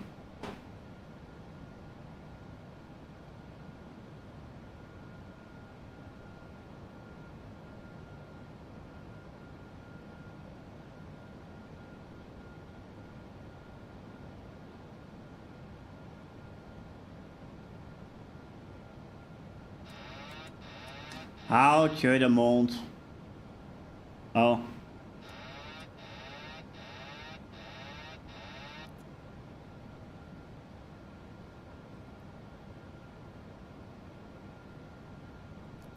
Oké.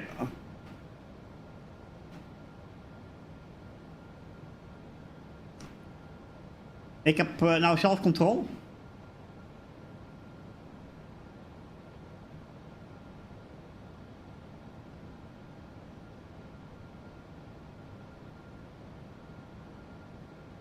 We hebben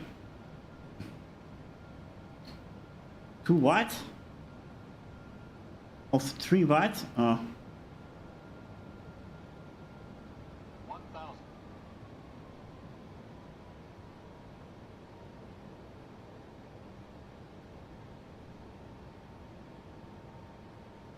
Glide slope. Glide slope. Glide slope. Glide slope. Glide slope. Glide slope. Airspeed low. Glide slope. Glide slopes.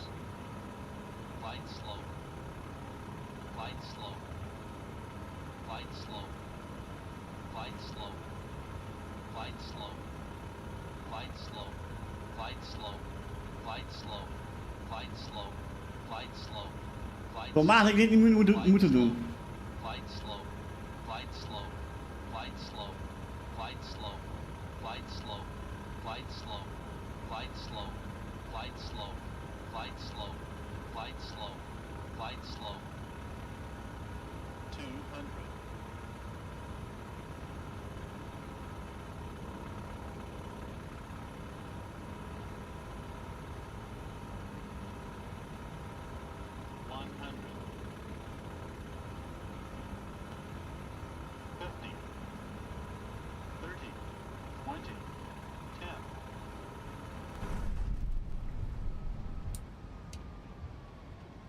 Alright.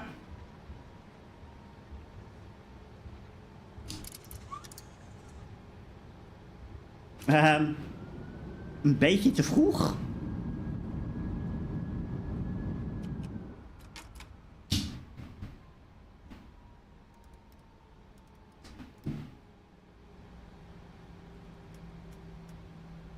Oh, er staan ook nog tot stilstand. Waarom ook niet?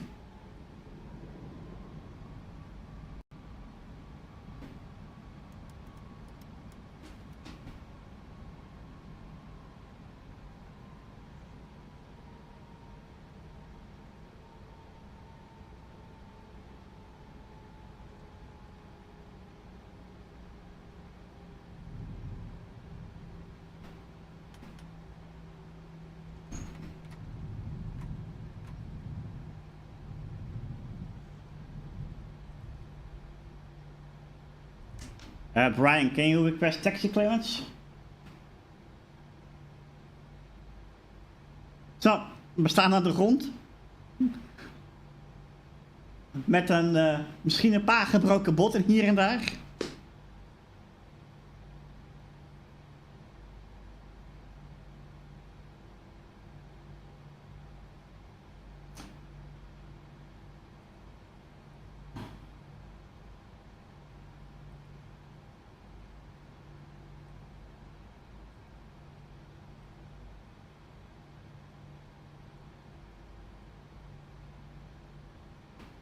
Oh, deze moet aan.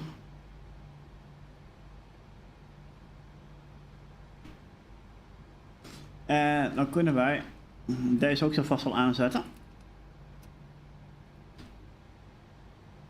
Boah.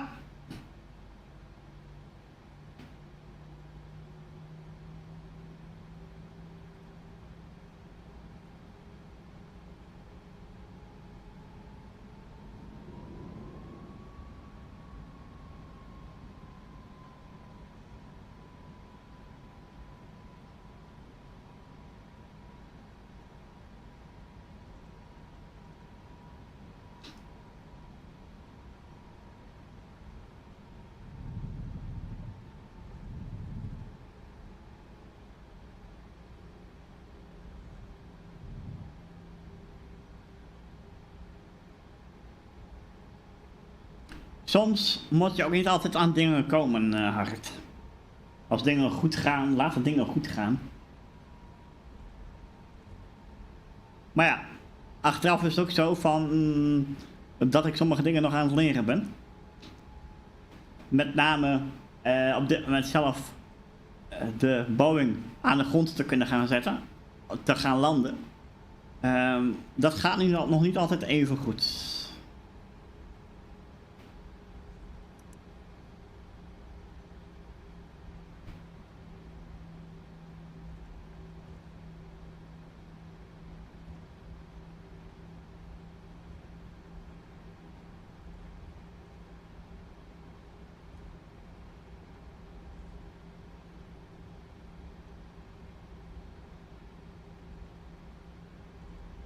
Maar inderdaad, klopt wel, het is ongeveer een vlucht van 3 uur.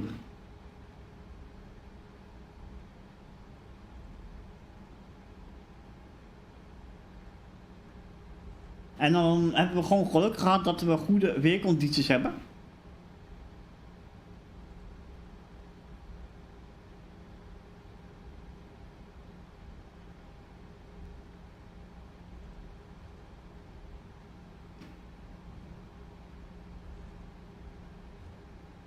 Ik zal even ongeveer in het midden gaan rijden ervan.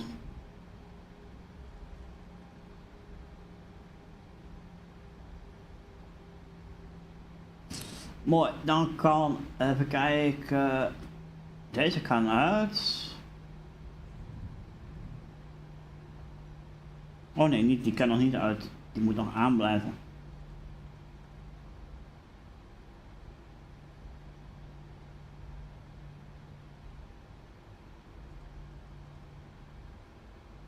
Strafpunten. Gegarandeerd op de landing.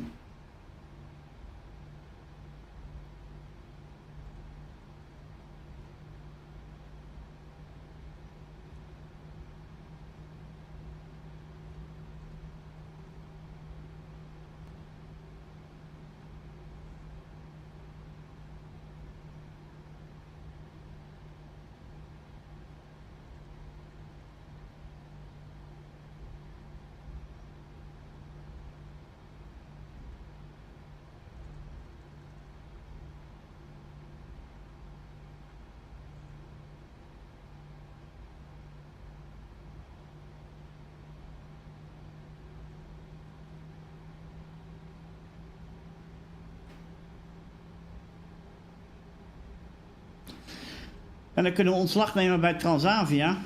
En gaan solliciteren bij KLM. Kijken of we dat voor elkaar gaan krijgen.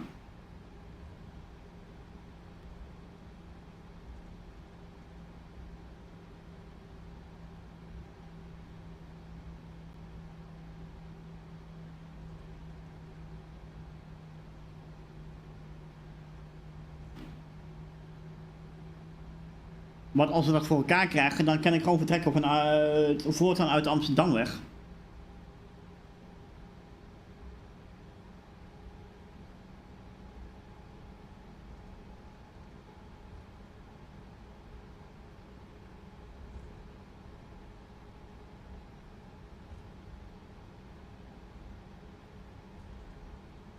Waar worden we heen gestuurd? Andere kant van de airport waarschijnlijk.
Ja, duidelijk hoor. Ik weet dat ik weer hier moet stoppen. Oké, laten we de remmen erop zetten. Ik zei de remmen erop zetten, dus even beide voetjes indrukken. Nice. Laten we deze gaan uitzetten, want anders gaan we mensen verblinden op dit moment. Even kijken, deze gaat daarheen. Die gaan dan off. Die gaan aan. Die gaat ook uit. En dan gaan wij over naar APU. Daarna gaan wij even kijken. Jocks erin zetten. Yes. Oh, eigenlijk had ik moeten zeggen no. Deze gaan uit. En dan kunnen wij van daaruit ground service.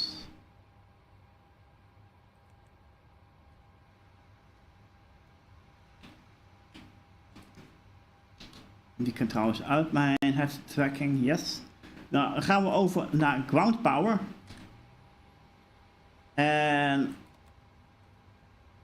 dan kunnen wij zitten zeggen tegen GSX. Unload everything. Oh. Ja, en?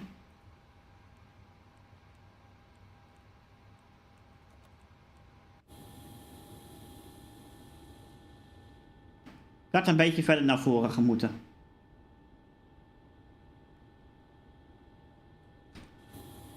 Oké, dan kunnen we eerst trouwens tegen bepaalde andere instrumenten zeggen dat gaat allemaal uit. Dat is dus die. En voor de rest hoeven we op dit moment niks uit te zetten. Nee.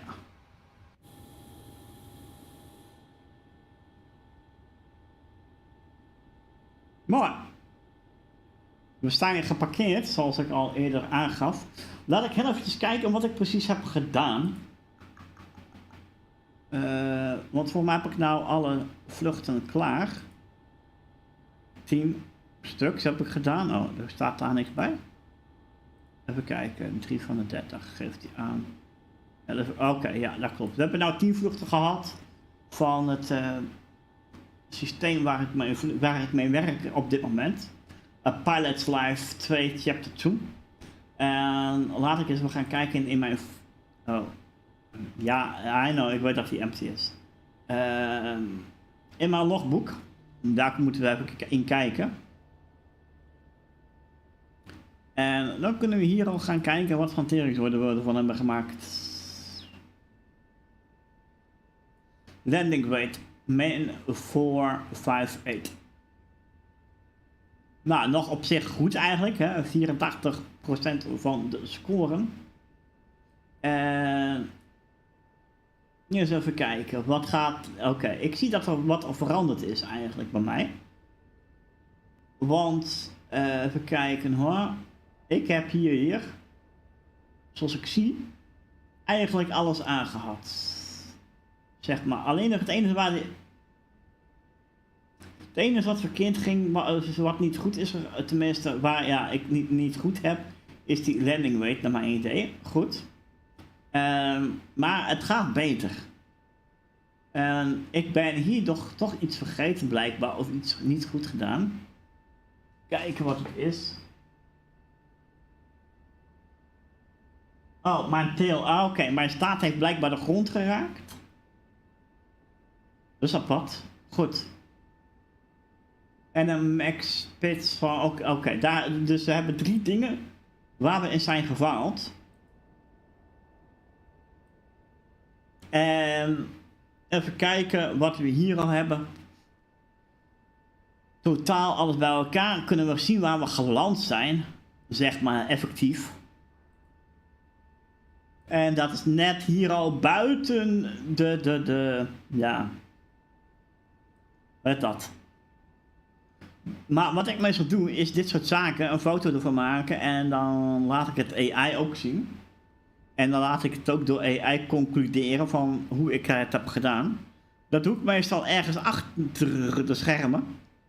Dus dat doe ik ook lekker bij deze, want anders zijn er allemaal privé-informatie wat ik niet wil tonen op stream. Maar oké, we hebben in ieder geval dingen gedaan. Nee, we gaan niet generaten, totaal niet. Ik wil eigenlijk kijken, als ik naar jobmarket toe ga en ik typ in KLM, kan ik dit gewoon zo doen?